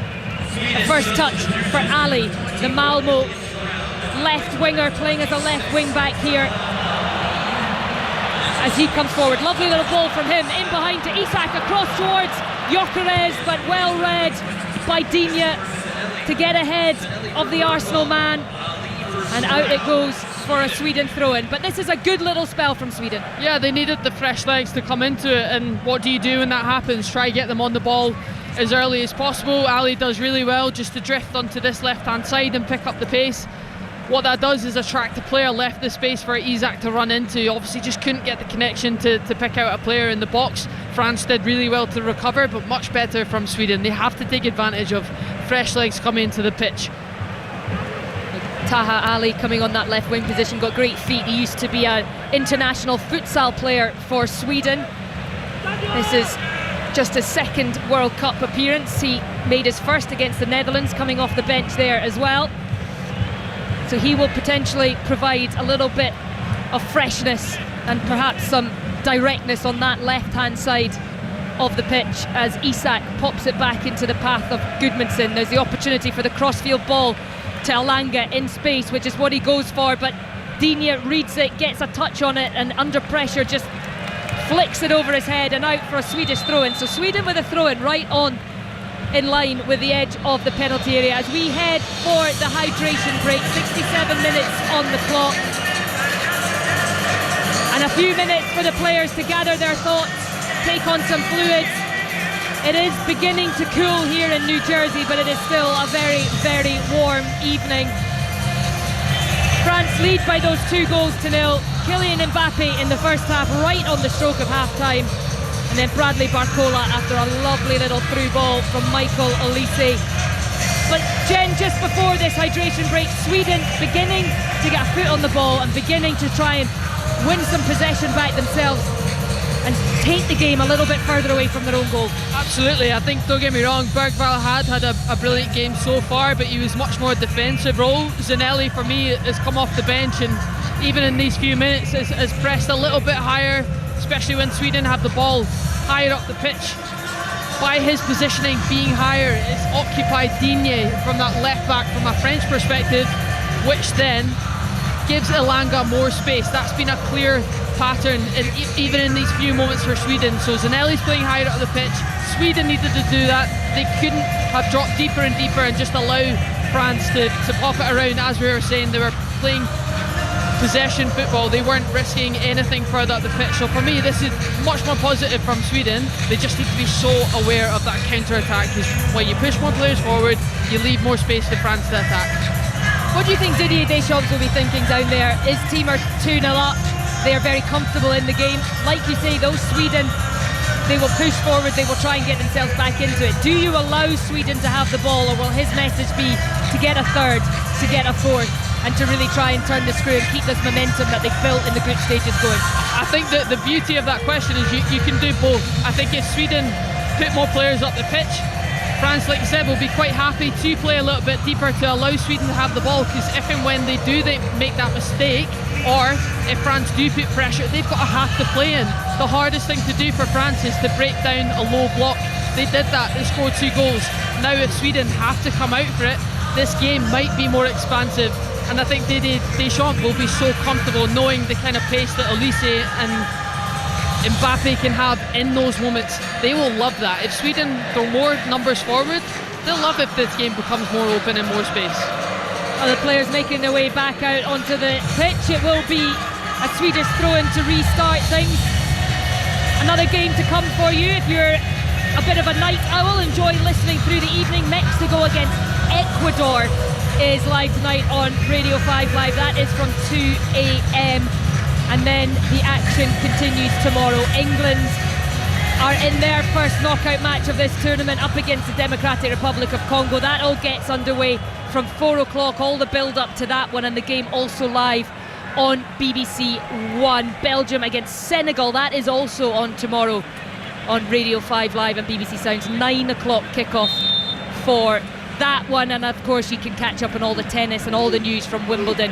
That gets back underway tomorrow. The long throw from Sweden restarts as cleared by France. Olise gets on the loose ball from Dembele through to Mbappe. He's only got Svensson for company, plays it into the path of Olise, takes a heavy touch and allows Zetterström to come out and grab it at the feet of Olise. Unselfish from Mbappe. He thought he was playing Olise in for a certain goal, and he's so frustrated, the Bayern man, because it was just that heavy touch allowed Zetterström to come out. I mean, that was the prime example of how fast France can get forward if given that amount of space in behind to go for it. Couldn't get my words out there, but Mbappe and Olise are just absolutely phenomenal when they get to that position. You're so right, it was really unselfish for Mbappe, but great running off the ball from Olise. That is what he's so good at. Just gets forward as fast as possible, but it was a great save from Zetterström just to come off his line and close the angle for Olise. Well, Mbappe had 2 assists in the game against Norway. It's the first time he's had double assists in a single game since 2022, and that would have been another one for him. And does it feel a little bit now that, you know, he's had his criticisms for maybe it being all about Mbappe, but does it feel a little bit like the team player that we're seeing from Kylian Mbappe now, as Ali takes it for a little run down the left-hand side, but it will be a French goal kick? I'm definitely not seeing that. I think we're seeing a very selfish French team who are quite happy to, yes, score the goals, yes, get the assists, but I love the decision making in the final third. They know when to take the shot, they know when to play in a teammate, they read the game very, very well. They know if someone is in better space, that feels like the narrative. No one is trying to be the hero because they're all that good. I think we talked about this before we came live, before the game starts. That can sometimes be a bit of a worry when players are playing in, you know, a team full of all-stars. I don't see any of that, and I think that goes to show the quality that we've seen, not just from tonight, but from the entire group games from France. They're quite happy to just win games, score goals. Whoever does that, it doesn't matter. No, they certainly scored plenty of them in the group stage. Their 10 goals is their most in a group stage World Cup campaign since they scored 11 back in 1958, and now they're looking to add a third here. Mbappe driving towards the penalty area, flicks it out with a back heel to Barcola, who finds Olise just outside the penalty area onto his left foot. What a ball in for Mbappe. That is a beautiful, beautiful goal, and it is scored by Kylian Mbappe, but Olise in the build-up, stunning once again. Kylian Mbappe finishes it, but Jen, that is all about Michael Olise. That is just perfect football, exactly how you break down a back four. The vision from Olise, again, the movement from Mbappe off the ball. Mbappe does so well to time his run perfectly from the outside wing position, just comes on the inside, off the back of the shoulder from the Swedish right back, and the way to pass again, Ailey, is absolutely spot on. Breaks through the line of the whole back four, right into the path of Mbappe. I think we're seeing a bit of showboating now. Right before that phase of play, Mbappe with a little back heel, but it's the pass from Olise. I think Mbappe has timed his run perfectly. It looks like he has. We'll see if it gets brought back, but it's the finish. One touch again, sets himself up perfectly, opens up his body, guides it in to the side netting, past the goalkeeper. So good. A wonderful goal from Kylian Mbappe. That takes him to 6 for the World Cup. A level with Lionel Messi at the top of the golden boot charts as France make a couple of changes now. 3 goals to the good they are, and it looks like it was Gudmundsson who just dropped and played Mbappe onside. But you can't say enough about that goal. The weight of the pass, the touch and the finish. Julien Laurent sitting alongside us, he was up on his feet, he enjoyed that one, but it was beautiful football. Of course he was. No, it was beautiful football, it really was. And you know what, even if you don't do that from the first minute, you earn your right to do that, and they've played great football, spotted the moments if and when to do that. The decision in the final third has just been brilliant. There's a reason why they are up there with the favourites to win this entire competition. They've been so good to watch. Again, if it's not the quality on the ball, it's the movement off it, and that's where they are just special. Well, a couple of changes for France. Malo Gusto, the Chelsea full-back, has come on to replace Jules Koundé, and if it wasn't dangerous enough in the final third for Sweden, Desiree Doué's also come on to replace Ousmane Dembele. It doesn't make them any weaker, the players they have available to bring on from the bench, and Doué will look to add to his goal that he scored against Norway in the last game. But it is Sweden trying to play it forward and just blocked on the edge of the area, Svensson, and now France come away again, and again there's space, and it's Barcola scampering across the halfway line. He's got Mbappe out to his left hand side, cuts onto his right foot, plays it into Elise. Mbappe with the run, but now it's Doué. First touch for Doué, plays it across goal, and just behind Mbappe, Sweden clear, but it only goes as far as Rabiot, and acres of space midway between the halfway line and the edge of the penalty area. Spreads it out to the left hand side to Barcola, gets it back. Rabiot, the PSG man, and him and Barcola, the 2 PSG teammates, just playing a little bit of keep ball as we hear the French finding their voice inside the stadium here at New Jersey. 76 minutes on the clock, France 3, Sweden 0. The French look to be heading through, but we're just getting a little look at that offside in the build-up to that goal. Mbappe onside by the slightest of margins, timed his run absolutely perfectly, and I'm glad he did. Sorry for any Swedes listening, I'm glad he did, because that was a beautiful goal. Oh, incredible. They've been an absolute joy to watch, and the beauty is that it's not over yet. There's still time to go for both teams, right? For Sweden to try to get something out of it, but they are just a joy to watch. They look so comfortable on the ball, technically incredible, always back foot receiving, someone's always underneath, someone's always making a run in behind to stretch it, to allow the 10s and 8s to pick up the ball in space. They're a well coached team with so much quality, and that is absolutely showing this entire tournament and today. Another change for the French, and it is Theo Hernandez who's coming on to replace Luca Digne at left back. So like for like, both fullbacks switched in the last few minutes, so Gusto and Hernandez in the fullback positions now, either side of Saliba and Upamecano. But they're looking every bit as comfortable with the expectation as they are with the ball. 100%. I think there's beauty in knowing your plan, knowing your methodology, knowing you trust each other. We spoke about it earlier, of the beauty of also not having someone that wants to be the player, to always be getting the goals, to always be getting the assists. They seem quite content in knowing they have so much quality all over the pitch.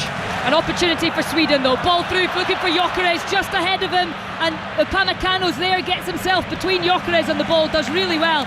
Upamecano, he's not had to do a huge amount of defending, but in that moment when he had to, that is what you have to do with that concentration, Jen. No, great recovery from Upamecano. Did really well to just read the game. Gyökeres looked like he was in, or looked like he had more time and space. Just great recovery from the centre back there, just to buy his team out of danger. Well, just around 12 minutes or so left before the 90 is up. France comfortably leading by 3 goals to 0, and Theo Hernandez with his cross across the face of goal, blocked by a number of Swedes who are all just back in their own area at the moment. Every time France get the ball, trying to make it as difficult as possible, but this French team, so much guile, so much quality, and so much understanding between all these players, not just the front four, but the full-backs coming up to support, the midfielders supporting. It is a wonderful thing to watch. No, I couldn't agree more. The patterns seem so clear, or that interchanging of movement. If the full-back is overlapping, the winger's coming inside. I've seen Elise all over the pitch, whether he's in the number 9 or on the wide areas. Same as Mbappe, just the interchanging of movement. There's such an understanding that if a player's making a movement, do the opposite. Create that space for your teammate. The understanding, exactly like you said, to always receive it on the half turn or drive into space. They've been spot on in everything. As Desiree Doué goes on a little run, and at the end of it, out of absolutely nowhere, just a fierce snapshot straight towards Zetterstrom, who had to look lively to stop that one, as we've reached a record attendance during this match at the FIFA World Cup. It is 5 million fans through the gates across this tournament now, and that is quite incredible. And you have to say, Jen, you live in the United States now, and in Mexico and in Canada as well. The stadiums have been magnificent, the attendances have been superb, and the atmospheres have been absolutely brilliant. It's been amazing. I think I was always intrigued to see how this World Cup would go, knowing that, living here in the competition of sports. Sweden coming forward, ball across, does it fall for Isak? Not quite. Upamecano does just enough, and the ricochet falls comfortably for Maignan. But they might well get a couple of sniffs of goal before this one is done yet, Sweden, but it's France with 4v4. The French come forward, Barcola onto that right foot, chops back to his left, sends a couple of Swedes onto the floor, and then the shot is saved, and it will be a French corner kick as Mbappe tries to get the crowd up again, waving as he takes the ball across into that corner quadrant. But beautiful from Barcola. Svensson down on his haunches with that chop back onto the left foot, and Zetterstrom again with a great save. Yeah, great save from Zetterstrom. And Barcola actually had Olise wide open around the penalty spot, chose to go himself, but it was a great save from Zetterstrom. I'm watching Gyökeres and Isak though, they look exhausted coming back. Just goes to show that if you push players up, the sprint back, the run back to all the way try and recover, France look such a threat still going forward on the counter. Look way more athletic in those moments, if I can say that. Corner comes in just over the top of Doué's head. Lagerbielke clears. Sweden have made a couple of changes. Benjamin Nygren has come on, the Celtic man. He's replaced Yasin Ayari, and Matthias Svanberg has also come on to the pitch, and he has replaced Daniel Svensson in that right side of the pitch, and he had a good start when he came off the bench earlier in the tournament.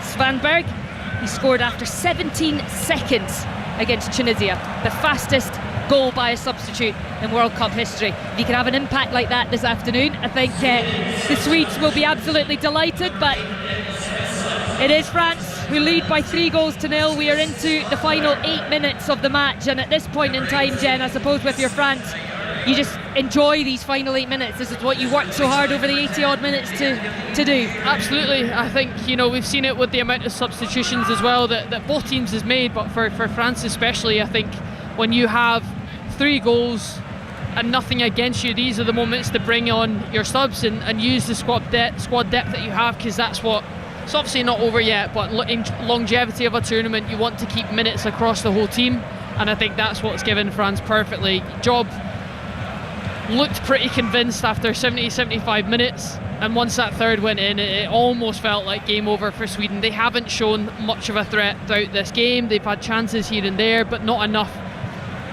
momentum wise to really put enough pressure on France. France have defended well in that sense, but their attacking threat has won this game over, absolutely. It has, and also it can't be unmentioned the unsung work quite often of Tchouaméni and Rabiot in that midfield, just protecting the back four, allowing the players ahead of them to go and do their thing as the crowd rises in appreciation of Kylian Mbappe. 2 goals again in this one. He is the French talisman. He is more than delivering at this World Cup. 6 goals so far, and he comes off to great applause as Jean-Philippe Mateta replaces him, and another Premier League player in Ryan Cherki also comes on to replace Michael Olise. So France ringing the changes and providing a little bit of an opportunity to other players to perhaps stake a claim for places in the starting 11 as the tournament progresses. But again, the quality that they can bring off the bench, the likes of Ryan Cherki, another player with just special feet. Absolutely, it just goes to show, said it earlier, that the depth that this French team have. Cherki and Mateta have gone into those number 10 and 9 roles, so having that combination of being able to work together as well coming into the pitch, I think it is really, really important, kind of knowing that, okay, we might not have had a huge amount of minutes, so let's work together on this, let's sort the press together as a 9 and as a 10. How can they impact this game? Because they still can. There's plenty enough time for those two to come in and impact just the same as the other players have as well. Sweden with the ball on the right edge of the pitch, level with the penalty area. Langa, a little step over, gets the cross in, but Saliba is there to head it clear. It will go out just next to the corner flag for a throw-in for Sweden, which Benjamin Nygren will come over to take. And I have to say, that is the history that we were talking about earlier for France. They have scored 3 or more goals in 5 consecutive World Cup matches now. That is the longest run in history, beating the Spanish team of 98 to 2002, who managed 4. And that just goes to show the quality, the talent, the ability within this French team. We could talk about it all day, really, couldn't we? No, and you don't get bored of watching it. No, you don't. Or talking about it. The replays are coming on the screen of Mbappe's goals, and quite happy to watch them again. The biggest thing I love about that, though, is, for me, it's the decision making, because you can create all the chances, but they're so clinical in the right moments. Their finishing has been top notch. The weight of pass to bring other players into play, talked about it earlier, the rotations to create the space for themselves has just been so good. We're just getting a little replay of Kylian Mbappe when he went off, and Didier Deschamps is bowing down, giving the arms down towards the ground, bowing towards the excellence of his captain, of Kylian Mbappe. And not only is he a goal scorer in this World Cup, he's been a provider as well. Some assists along the way. And there is just a real joy in attacking in this French side. Beautiful ball from Tchouameni through to Barcola, left edge of the penalty area. He's got Cherki on the edge of the area, but the flag goes up, and I did wonder if Barcola might have gone a little early there, and he did. It was close. He was looking just across the line, trying to time his run to perfection, but that run is exactly almost how Mbappe scored earlier, just inside off the left wing, time it perfectly, and then the ball gets played in between the right back and the centre back. The pass was perfect again, but just his run set off a little bit too earlier. But it's that kind of movement area that has just been, again, perfect timing, weight of pass, reading each other's movement, knowing when to play that pass, seeing the gap. Football IQ has just been spot on from these French players tonight, knowing exactly what their teammate wants, reading each other very, very well. Malanga just trying to feed the ball into Nygren, but it's cut out. It will go out for a Sweden throw-in as we reach the final 2 minutes of the 90. And for Sweden now, it is more maybe about just a little consolation at the end. They've worked incredibly hard, Sweden, to try and contain this French side.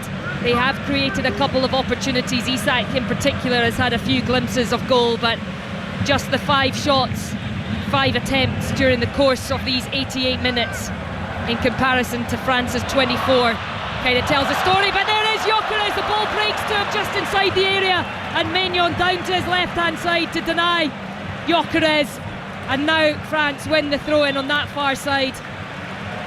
And those are the little moments as Upamecano gives Maignan a huge high five. It just opened up for Gyökeres, and he couldn't quite take advantage. I think he'll be really disappointed with that. They opened up perfectly from him, and it came from Lindelof just driving out from that centre-back position. A little 1-2 round the corner. That is every centre-back's dream, by the way, dribbling out almost way past the halfway line, almost ended up on the edge of France's box, and it landed perfectly for Gyökeres, but not enough to put it past the goalkeeper. Ended up being a pretty straightforward save, but I think on reflection he'll be disappointed with that one. I think he had enough time to slot it in the corner and maybe get a consolation goal for Sweden. France with the ball, long ball forward. They now have the aerial threat of Jean-Philippe Mateta up front, but it is Sweden who win that free kick there, as Sweden have made another change. Gustav Nielsen replacing Alexander Isak. So Nielsen, the Club Brugge man, very distinguishable out on that pitch. He's 6'4". He is an incredibly tall figure. So a little bit of something different for Upamecano. He even towers over Upamecano down there. It's a different challenge for the French centre-half. Well, I'll be honest, I'm surprised he hasn't come off sooner, because I think what Sweden were doing wasn't necessarily working, and sometimes it's not the prettiest of football, but sometimes you do need a target player to just head it, go for flicks, go for knocks on, and play around them when you're going a little bit longer. So I'm surprised I haven't seen him come off the pitch, purely for his stature in that sense.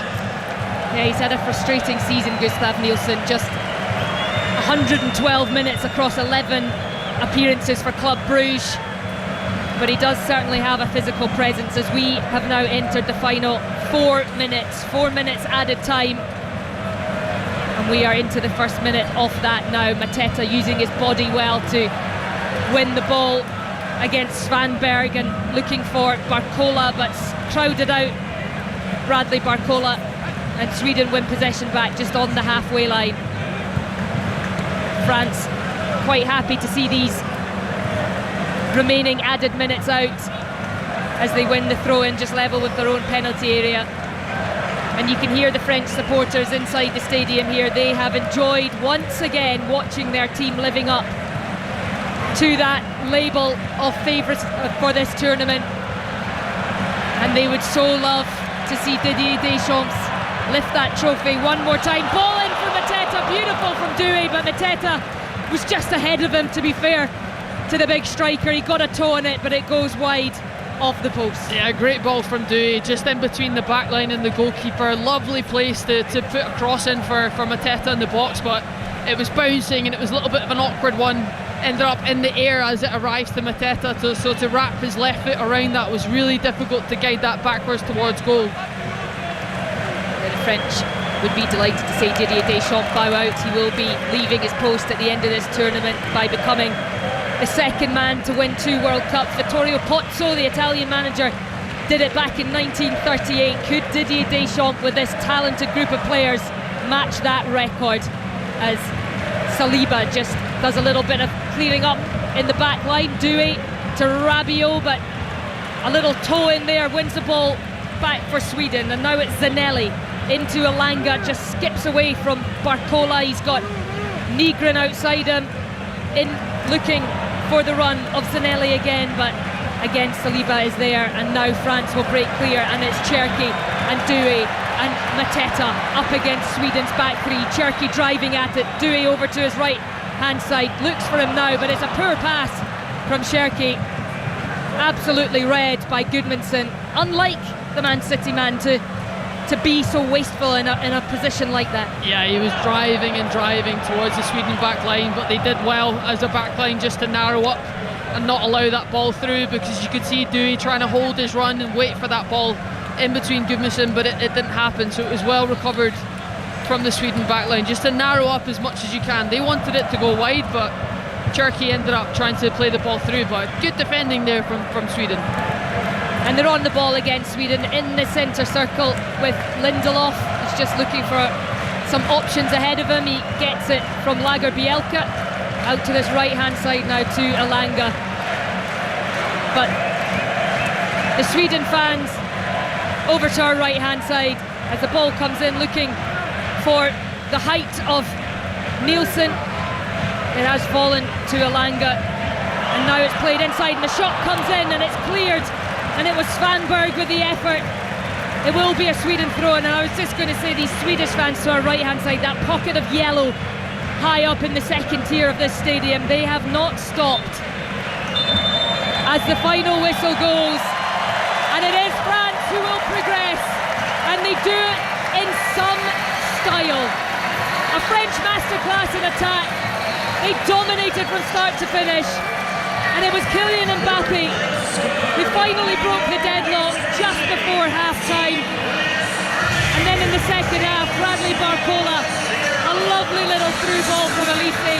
he finished it off before Elise became the provider once again with another exceptionally weighted pass in behind, this time to Mbappe for his second of the game to move him onto 6 goals for the tournament, level with Lionel Messi. But it is all about France, it is all about progression, and Jen Vite, they have done it with a real touch of class here tonight. They've made it look easy, which is pretty scary when it comes to performing at a World Cup. But again, touch of class, so much quality in the final third, the best decision makers, and talk about being clinical. Their finishes have been absolutely brilliant, burying it in the side nettings every single time almost. Top all-round performances with even the substitutes coming in, really using their entire squad. They absolutely deserve to be in the next round. You sometimes wonder with a team that have so much ability, so much talent, so much confidence of themselves as individuals and as a team of players, you sometimes wonder, how do they handle everybody talking about them? How do they come out and play every single time with that expectation on them? And what we saw from France tonight and what we've seen throughout this tournament certainly suggests that it does not bother them in one little bit. No, I think they have just absolutely been ruthless since entering this competition. I think that is the standard that they have set from themselves. I think people might say that, you know, France have a tendency to be overly confident and then to dip in form. They haven't done that whatsoever. Even when Norway make lots of rotations, change personnel, they still show up in the best possible way. And I think that is the mentality that seems different in this team. They just want to show up in every single moment, and that's why they're progressing. But progressing in the way that they're doing it is special. Well, it's finished here in New Jersey. France 3, Sweden 0. Jen and myself have thoroughly enjoyed watching that French performance, but we have not enjoyed it as much as Julien Laurent, who was up on the rafters at one point, but just some beautiful passages of play and some exceptional goals. You're a very lucky man to have this team to watch. I know. And to be fair, we don't take it for granted. And Jen was right. That overconfidence maybe later in the tournament might cost us, like he's done sometimes in the past. But when they play like this, when they have that kind of flow and flair, and when that front four, which is really exactly what you want from your front four. The first goal is an Mbappe goal, a Dembele assist. The second goal is again created by that front four, and the third one as well. You know, Barcola and Olise and Dembele as well, and Mbappe with 2 more goals. When they're like that, they're unstoppable. And this is a poor Sweden team, let's be honest. So you can't really get carried away. However, it's just, I think, pure entertainment for everybody, for us watching as a job, but also for everybody who's either here in the stadium or watching on television or listening to us on the radio to just enjoy that kind of football. It was enjoyable, and Kylian Mbappe and Michael Olise will rightly get so much of the plaudits. But who are you going to give the unsung hero type award to? Because you look at that French team and the work of Rabiot, the work of Tchouameni, the work that the fullbacks do, and how switched on that centre-back pairing are, and maybe on the goalkeeper. I mean, it's right across the pitch. So who do you think has been sort of allowed these French performances to happen? I think it's a great debate and a great question to have. I think this is the first time in this World Cup where everybody pretty much has been at the same level, or the kind of level that you would expect all those great players to be at. There were games before, Senegal, even Norway to a certain extent, even Iraq, where some were just a bit underwhelming or below par, let's say. I thought today everybody was great, and I think the balance comes from Tchouameni and Rabiot, and we talked about it together when we were preparing for the game. But today maybe something on Barcola, because we said between him and Doué, one plays and the other, and he's not a guaranteed starter, but I thought he worked so hard today, and every time he could bring that threat with his pace in behind, he did, and he was maybe unlucky to not get another assist. There's a ball there where he took the shot in the second half, where he should have squared the ball for Olise, and that would have been a tap-in. So especially we talked a lot about Barcola and his future away from PSG maybe this summer, and if you're a Liverpool fan or an Arsenal fan and you watched him tonight, I think you're quite eager for your club to sign him. I don't want to be the pessimistic Scot, but can you find a fault in this team? Because they are so enjoyable to watch, so much attacking threat. But obviously, further they go in the tournament, we'll come up against big teams. Can you find a fault at all? Well, I thought Koundé was a bit of a weakness before, but today was outstanding. We talked about Ding at left back and his matchup with Elanga and the competition with Theo Hernandez on that left-hand side, and nobody really having that position. And I thought Ding was very good again today. So I don't know. I think that midfield, Tchouaméni, Rabiot is maybe they're not maybe world-class players, but I think they bring the balance that you need. Well, Julian, enjoy your trip to Thank you. Philadelphia, isn't it, on the 4th of July, where France take on Paraguay in the last 16. It has been an absolute pleasure to watch them here tonight. They have pretty much demolished Sweden. It is 3-0, the final score, but it could have been so many more. Jen, thank you very much for joining me. Julian, as well, lovely to see you. We are now going to hand over to Johnny Jansen. Lovely stuff. Thank you very much, Ailey. Thanks, Jen. Thanks, Julia. God, they look good, France, don't they? They look very good. We'll continue with the World Cup fever, obviously. We're going to preview Mexico against Ecuador on the programme tonight. We'll also bring you the latest from Venezuela as that shocking death toll continues to rise in the wake of those two earthquakes. We also ask what's next for Britain's defences. Sir Keir Starmer has announced a major increase in funding, but to the chorus of many people saying it is simply not enough. Anna as well. Talk about rolling back the years. Serena Williams back at Wimbledon. What a fantastic game of tennis that was. Plenty to come on the programme between now and .news here at 1am. Stay where you are. The update will bring you more next. This is BBC Radio 5 Live. The voice of the UK and the FIFA World Cup 2026. BBC News at midnight, this is Ella Bicknell. Defence spending is to increase by £15 billion over the next 4 years as part of the government's long-awaited investment plan. Most will go towards the UK's nuclear deterrent, alongside funding for drones and autonomous weapons. Sir Keir Starmer says it will bring a generational transformation to the armed forces. The Shadow Defence Secretary, James Cutledge, says the plans are too little, too late. Too little, because there's virtually no more cash than the plan, which led the previous Secretary of State to resign because he believed it would make the country, and I quote, less safe. Too late, not just because the plan is months overdue, but also because much of the capability it contains won't be in service until the 2030s. Sources at a hospital in Glasgow say a person who was suspected to have Ebola has tested negative for the disease. Almost 400 people have died in an outbreak of Ebola in the Democratic Republic of Congo.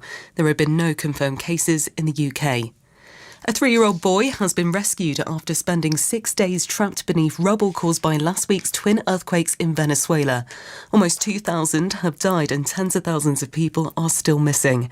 Santiago Luengo, the Red Cross's head of operations in the region, says the humanitarian situation is critical. We have two types of situations: people that lost their houses and their houses are damaged, but also people that doesn't want to go back to their houses because we are still having aftershocks. Search and rescue is our main priority right now, and is where we are providing all the humanitarian assistance that we are receiving. Train drivers on Avanti West Coast are to be balloted for strike action. The company runs services on the West Coast main line from London Euston to Glasgow Central and Edinburgh Waverley. The ASLEF union said the firm hadn't made a suitable pay offer. Avanti said it was disappointed and would still try to reach a deal. Nigel Farage has declared his largest single payment since becoming an MP for work outside the Commons. The Parliamentary Register of Financial Interests shows the Reform UK leader earned £270,000 from a gold bullion firm. A spokesperson for Mr Farage said he'd previously declared he was a brand ambassador for the company. France remains World Cup favourites after a 3-0 victory over Sweden in New Jersey. Norway are also through after beating Ivory Coast 2-1. They'll face Brazil in the next round thanks to a late winner from striker Erling Haaland. What a dainty finish from Norwegian's giant centre-forward. He's waited and waited and waited in the game. And then, in the 86th minute, he finds himself in front of goal. The cross was perfect. He tucks it home. Taking a look at the weather, a dry, clear night for most of England. Some cloud and drizzle in the northwest, Wales, Northern Ireland and Scotland. Overnight lows of 16 Celsius in London, 14 in Cardiff and Belfast, 12 in Edinburgh. BBC News, it's 3 minutes past midnight. The 2023 Ballon d'Or France footballer is Lionel Messi. The winner is Cristiano Ronaldo. This is the story of the greatest rivalry in the history of sport. A rivalry that split football into two faiths. for a generation. There could be no, Messi and Ronaldo are both great players. There had to be one that was better. They 100,000,000% pushed each other to the next level. You know, we were the lucky ones who got to see it. I'm Steve Crossman. This is Sporting Giants, Messi v Ronaldo. Listen first on BBC Sounds. The voice of the FIFA World Cup 2026. This is BBC Radio 5 Live. With Johnny Ianson. Oh, lovely stuff. Hello, good evening, good morning to you. Thank you very much for being here. It's an absolute pleasure. Thanks to the team before us, of course, Ailey, Jen, brilliant stuff, Julian, Laurent as well. What a game that was. How good did France look? We'll continue, of course, to talk about the football, the World Cup. It's really picking up a bit of pace now. No, I don't know if you saw it last night after we left you. Another extraordinary penalty competition at the end of the game. Just brilliant stuff. Talk about high drama yesterday with the penalties. None of that business tonight as France saw off Sweden. They look very, very good, don't they?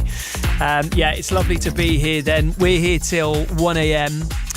We will continue to talk about the World Cup. It's Mexico against Ecuador next. All the coverage here on 5 Live. We'll speak to Chris Coles and Efan Okoku will be here in the studio, which I'm very excited about, thrilled about that. So looking forward to that. Also on the programme tonight, a major appeal has been launched to raise funds for people affected by the earthquakes in Venezuela. The death toll now at 1,700 people, but there are thousands and thousands and thousands of people still missing. So we'll hear from the DEC, the Disaster Emergency Committee, about that appeal. We'll also be live on the ground in Venezuela as well as search and rescue teams continue to work. The government has been outlining that long-delayed defence investment plan. The Strategic Defence Review was about a year ago, more than a year ago it was announced. It's taken a long time coming. Is it enough for the defence of the realm? Well, a resounding no, say a lot of people. We'll get analysis about that. And we'll hear about the return of one GOAT, the greatest of all time, to Wimbledon, as another decides where next after the Lakers. Plenty to come on the programme. Stay exactly where you are. The voice of the FIFA World Cup 2026. This is BBC Radio 5 Live. With Johnny Ianson. So we'll start the programme with that main news away from the World Cup, and that is the government's long-awaited defence investment plan, which has finally been published. It sees an extra £15 billion to be spent on the military in what will be one of Sir Keir Starmer's final acts as Prime Minister. Announcing the plan at a drone manufacturer in Berkshire this morning, the outgoing leader explained the logic behind the plan's funding. You have some people in this debate who underplay the threat and deny the need to prioritise defence and security. You also have those who say you can fund defence without making sacrifices in other areas of capital spending. And you have those arguing that we can just raise borrowing, put it all on the never-never. But let's be clear, defence bonds are just borrowing by another name. We've looked at this very carefully. But the fact is, doing this through borrowing would push interest rates higher at a time when £1 in every 10 already goes on paying debt interest. Now, ministers say some money set aside for other departments will now be used for defence instead, with some road and energy projects not actually now going ahead as planned. So what do people think of this plan? I've been speaking to Professor Kevin Rowlands, who's a fellow at the Royal United Services Institute. Kevin's also a former head of the Royal Navy Strategic Studies Centre. This is a political announcement as well as a military spending announcement. And I think my first reaction was one that, well, it's dipping a bit. We know that John Healey resigned because a settlement of around £13.5 billion was offered, but he wanted probably double that. And this is about 15, so it's dipping a bit. There are no real surprises, I think, in the announcements. And I think it's a step in the right direction. We know the threats that we face in the world and that defence spending and defence capabilities need to be renewed. So yes, step in the right direction, but is it enough? I think time will tell. How does the government square away the £14 billion spending gap between the Strategic Defence Review from last year and this figure they've arrived at today? The government's own figures say, look, we needed £28 billion and they've managed to find 14 or 15 or so. So, I mean, what does that gap mean and how do they justify it? I think if we look at it in two ways, it might become a little bit clearer. So there has been, and I wouldn't point the finger at any political party or any one of the governments. Since the Cold War, we've reaped a peace dividend. We've not spent as much money on defence as we did previously. That's for good reason. But then that saving continued. And so there's been probably a structural underfunding in defence for years, if not a decade or two. And that's left some big holes in the budget, some crumbling infrastructure, and some things that really need to be put right. At the same time, we need to move to a different future, one with autonomous systems, AI, drones, all that kind of stuff that we hear being talked about. And those two things don't match. If you want to do all of that, if you want to fill the hole that's been left and leap to the future, then you need a lot of money. And if you can't afford all that money, you can only do one of those things. So I think the political choice has been, do we effectively fill the hole but not really see any improvements for the future? It will just be paying a lot of money to stand still.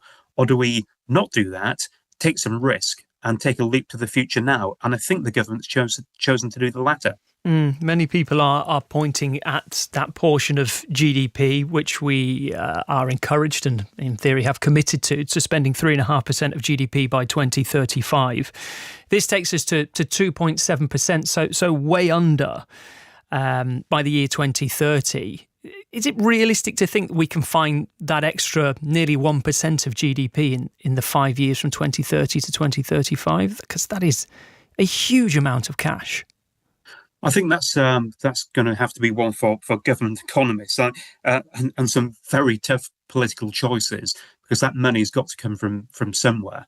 I'd like to think of it in a different way. We focus so much on percentages of GDP, and it's, I can see why we do that. It's a metric that others use, and it's what we're measured against. But it's a really inefficient and ineffective way of looking at how good we are.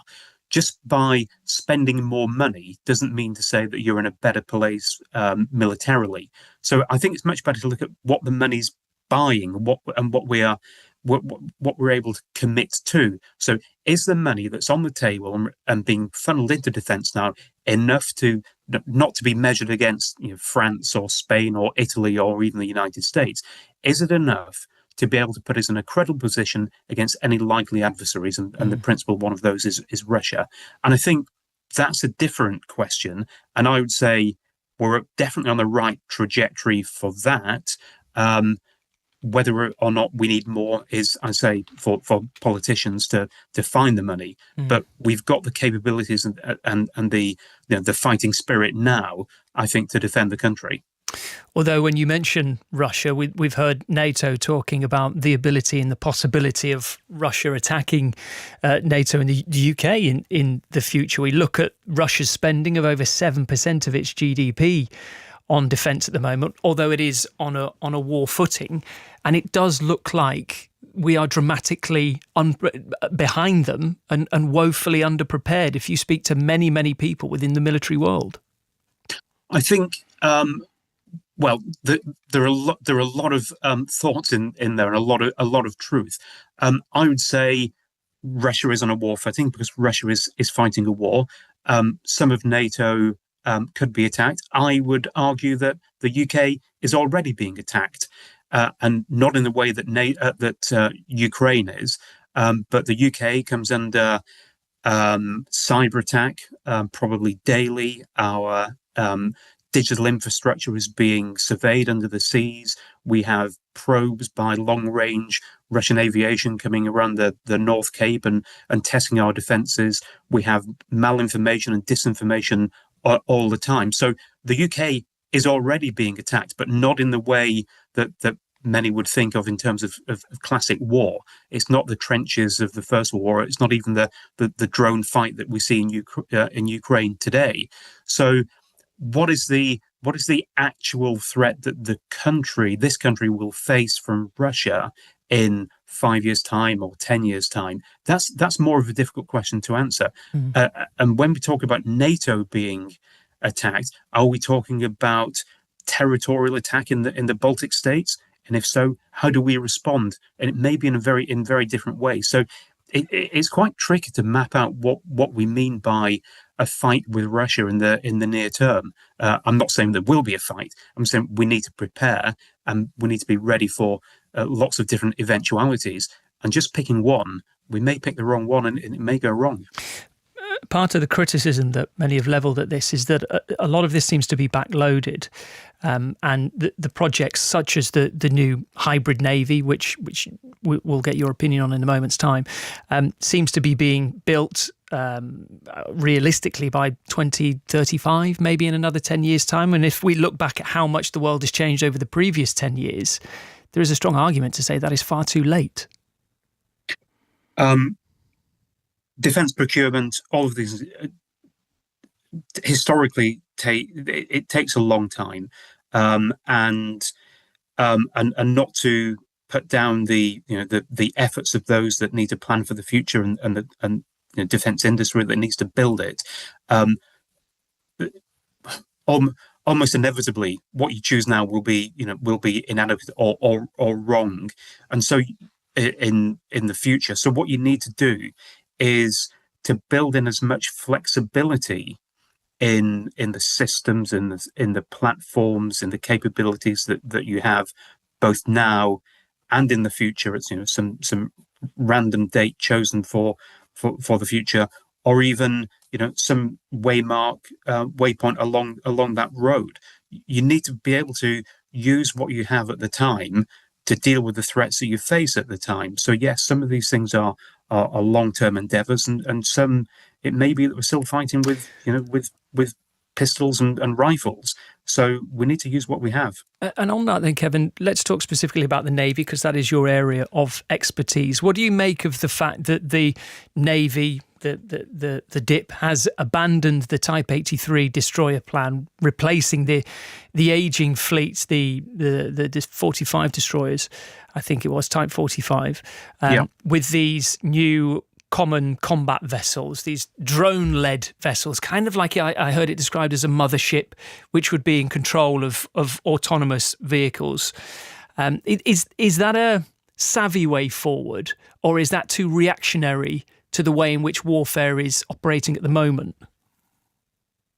I think it's, on balance, I think it's a savvy way forwards. So the Type 45, as you say, the current crop of destroyers, they replace the Type 42. They're much better, bigger, more powerful, better weapon systems, but they are, effectively a more advanced model of the same. And that's what the Type 83 would have been. It would have been a bigger, better, more advanced version of what we went for before.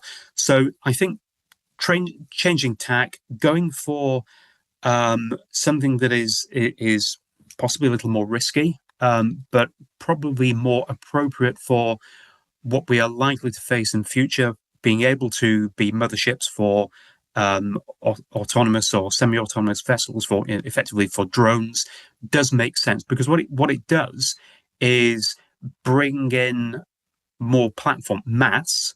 So the uncrewed platforms, the drones, being commanded and operated from crewed platforms, these motherships, that brings a scale and a mass that we haven't been able to achieve with crewed platforms for decades. So I think it is a step in the right direction. But what the story doesn't really tell is all of the underpinning infrastructure that you need to support that. And that means, satellite communications. It means, systems that are able to operate in denied environments if they're jammed or if there is something in the way. So it's not just as straightforward as saying I'm going to fly or sail a drone. There's a lot of digital infrastructure that underpins that. And people power as well, of course. And people power, absolutely. Kevin, finally, and I guess this is the question that matters the most, does this leave us in a safer position? I don't think our position today is any different than it was a week ago, and I don't think it will be much different in a week's time. I think what was it that does a safe do, position a week ago, though, Kevin? Well, we are safe today. We are not being attacked today. What we're doing is making sure it's about deterrence. It's about being seen to be strong. And I think the fact that we aren't being attacked, that we're part of the strongest military alliance that the world has probably ever seen, and that will hopefully be the case going forward for the next few decades, then we should be in a safe position. What this does is push us a little bit further along the line. It gets us a little bit further up the league tables of countries that are taking defence seriously, because the threats are out there. And if we are to stay safe and not fight war, then what we need to do is stay strong, and this helps. Okay, Professor Kevin Rowlands, Fellow at the Royal United Services Institute. Thank you very much for your time this evening. Thanks, Kevin. Thank you. It's 19, very nearly 19 minutes past midnight. The 1st of July, pinch and a punch and all that. We will get the latest regarding Mexico against Ecuador. We'll be joined by Chris Coles and Efan Akoko in the studio. And we're also going to talk about that incredible game of tennis at Wimbledon that saw the return of a 44-year-old Serena Williams. What a game that was, by the way. So we'll talk a little bit about that with Pat Cash on the programme. In the next 15, 20 minutes' time, something like that. Annabelle Croft as well in on that discussion. First, though, let's turn our attention to Venezuela, and the number of people killed in the earthquakes has now risen to more than 1,700 people. 2 powerful quakes struck near Caracas last week, leaving thousands of people homeless and hospitals under severe pressure. Miguel Delgado lives in Cardiff, but his mother's home, La Guaira, has been destroyed. She survived, but many others have not. People need food, need water, need shelter, need clothing. My mom itself doesn't have anything apart from the shoes that she managed to recover when she went back in at her own risk. But she managed to get some clothes and some shoes because she left without any shoes at the time, and her phone. So that's how I managed to contact her over 48 hours after. I had no idea that my mom was alive or not. So many of my friends are dead. So many of my high school friends, university friends are dead and had their families or disappeared. We cannot find them on the rubble. We really, really need help.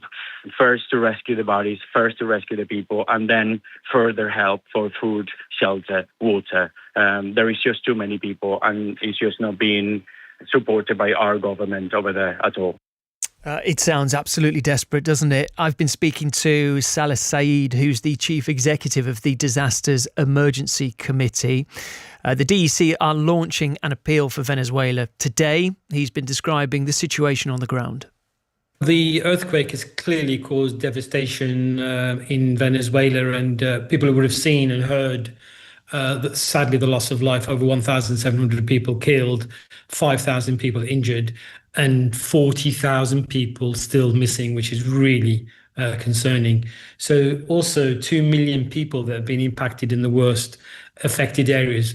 And the devastation has meant that sadly people have just lost their homes, lost their livelihoods. And this is on top of what was already a hard economic situation. So people do need the very basics. I've been speaking yesterday and this morning to colleagues and our partners on the ground, and they just relayed to me that just the sheer devastation that they're seeing and hearing. And remember, even aid workers themselves have been impacted. For example, they just told me that their immediate needs are safe shelter for people and access to clean water. Is just really a race against time to make sure that people who are at their most vulnerable times do get the assistance they need as quickly as possible. And that's why the DEC has launched this appeal today. You mentioned those thousands of people still missing, Salah. Many people may have seen the United Nations press conference where they talked about ordering another 10,000 body bags. I mean, that gives us really a terrifying indication, doesn't it, as to the likelihood of that death toll rising dramatically. Yes, it does. And the figure of 40,000 people reported as missing is really worrying. And remember, these are people who are properly trapped in the rubble or just missing. So for the families who are desperately searching for those, time is running out. Our attention for this appeal is, of course, to make sure that the survivors, those living, get the help they need now. So access to clean water, medical support, psychosocial support, just the unbelievable trauma that people are experiencing right now, having lost their families or desperately trying to rescue their friends and family. So this appeal will go a long way to helping those individuals to get access to that clean water, to get the medical care that they need, and to get the safe shelter they need. It is often the case, sadly, isn't it, that we see countries affected by natural disasters such as this, which are developing countries which are struggling with infrastructure. In the case of Venezuela, we have that, and also a difficult political situation, a terrible economic situation as well. And I imagine, Salah, that not only poses problems to the people living there, but to people like yourselves as well, who need to get in there and help. Indeed. Look, the economic situation globally is not great. We're all feeling, even here in the UK, the cost of living crisis. But countries that have huge emergencies of this magnitude, where 2 million people have been impacted and some 2,500 buildings have been destroyed, any country is going to find it a real challenge in that kind of scenario. So reaching out to people across the globe, and certainly here through the Disasters Emergency Committee, to the very generous public, who we know time and time again, when they've been called to support these kind of emergencies, they've been incredibly generous. And on this occasion, we're asking them to dig deep again and to help the DEC and our member charities on the ground and their local partners really reach as many people as possible. Their support is going to make a huge difference on the ground. There has been a lot of criticism about the inability and perhaps incapacity of the government and the emergency services in the country to help Venezuelan people. Will that impact on your work, Salah? Do you require them to work in partnership with to get in there and help people? Our work is always through trusted local partners and our member charities on the ground. And many of those have been working in Venezuela for decades. So they know the community well, they know the country well, and they are working as we speak now in the region that has been affected. So people who donate to the DEC appeal here in the UK will be able to get assurance that we're channeling those funds and that aid directly through those member charities, directly through those local trusted partners, to make sure that the people that have been impacted by this emergency get the support they need as quickly as possible. You mentioned some of those areas that you'll be focusing on, whether it's providing water or medication, whether it's providing support to people that have been psychologically impacted on this. How do you decide the distribution of that? How do you work out what goes where, and how do you actually manage to do that and distribute it? So the United Nations, UN OCHA, has got responsibility and is actually coordinating the humanitarian effort on the ground, together with the international non-governmental organizations and with the national Venezuelan organizations, which means that we do have a system where we're able to coordinate where the needs are greatest, to avoid duplication and to ensure that any gaps are filled. With any crisis of this magnitude, there is often, of course, some chaos, some areas that won't get the receive, sadly. And this is the race against time, where we're trying to obviously raise as much money as possible to ensure our member charities and those partners on the ground have got the resources, have got the manpower, have got the food, have got the clean water, have got the medical care, and have got the things they need in order to save and protect lives as quickly as possible. Okay, probably worth noting as well that every pound donated by the British public will be matched by the UK government through its UK aid match scheme up to the value of £2 million. So you know, every penny counts. It sounds a cliche, but it really does. What do people do? What do they need to do, Salah, if they want to help and donate? So we would urge people just to search for the appeal. They can just search for the Disasters Emergency Committee or the DEC Venezuela Earthquake Appeal. All the details on how people can help, and they can give online.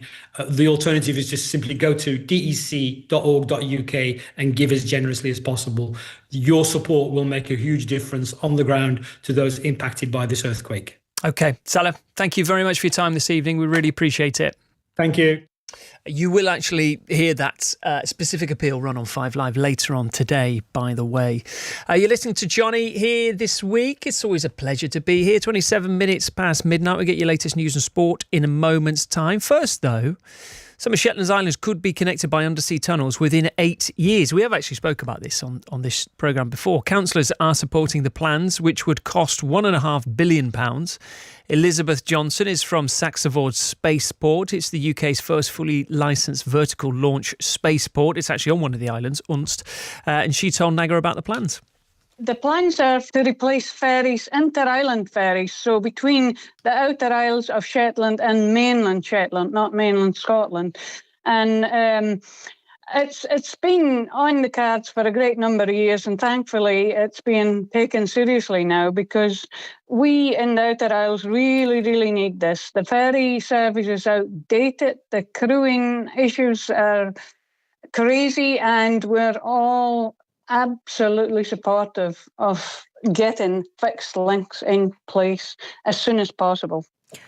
What would it change in terms of the economy? Because the obvious thing is that people can travel more quickly and get to work. They can, they're not committed to one place.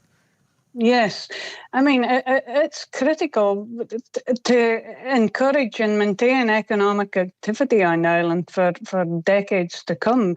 At the moment, we're restricted in timings and sizes of loads and also whether actually ferries can run or not. It would be life-changing for the outer islands to have fixed links and be able to travel as and when we want. At the moment, if I go to a meeting in Lerwick, it takes a whole day travelling there and back, depending on ferry timings. And quite often you can't stay to the end of an evening meeting because you can't get home because the ferries stop running in the evenings. What about how it would affect you at Saxavord Spaceport?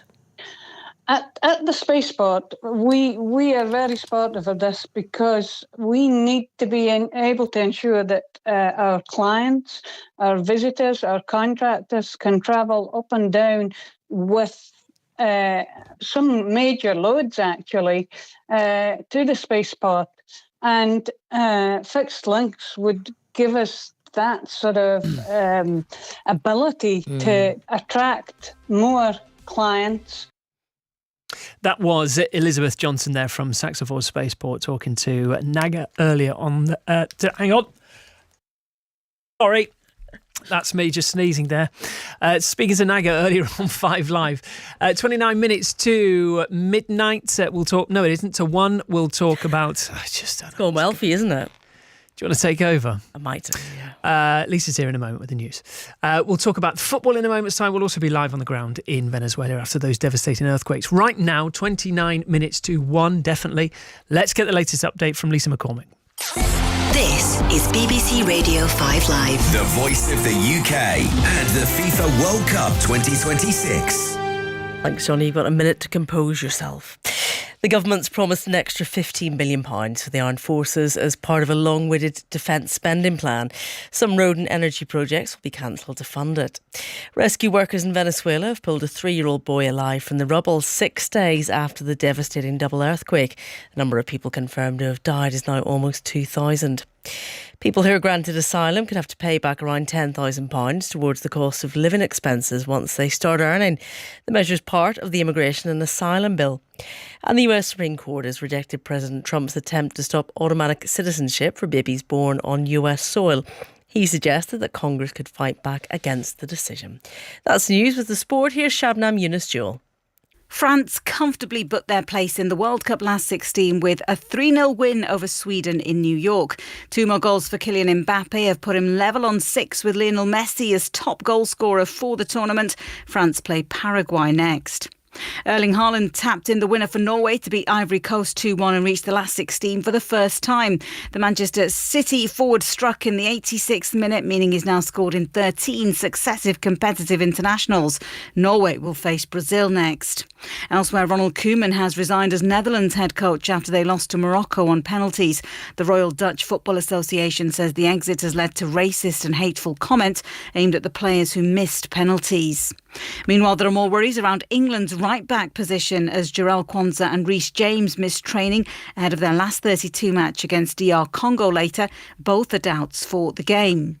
Serena Williams made her Wimbledon singles comeback after 4 years, but lost in an epic three-setter to Australia's Maya Joint. The 44-year-old got a great reception at the Grand Slam, where she's been champion 7 times and will play in the doubles alongside sister Venus later. A better day for the British players as Katie Swan, Jacob Fernley, Arthur Ferry and Jan Chowinski made it to the second round. But 15 home players have fallen to opening round defeats for the first time in 38 years. Australia are through to the final of the Women's T20 World Cup following a 8-wicket win over West Indies at the Oval.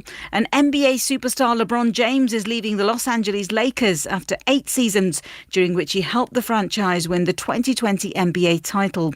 The league's all-time leading scorer is moving to another team, and reports suggest he's a target for the Golden State Warriors. The 2023 Ballon d'Or France footballer is Lionel Messi. The winner is Cristiano Ronaldo. This is the story of the greatest rivalry in the history of sport. A rivalry that split football into 2 fates for a generation. There could be no, Messi and Ronaldo are both great players. There had to be one that was better. They 100,000,000% pushed each other to the next level. You know, we were the lucky ones who got to see it. I'm Steve Crossman. This is Sporting Giants, Messi v Ronaldo. Listen first on BBC Sounds. On BBC Radio 5 Live. It's feisty. It's all set up. 52 laps of the F1 Silverstone circuit. It's all eyes to the lights and foot to the floor. The British Grand Prix, live from Silverstone. This Sunday from 3 on BBC 5 Live. And download the Checkered Flag podcast for interviews, reaction and analysis. Listen on BBC Sounds. This is the voice of the UK.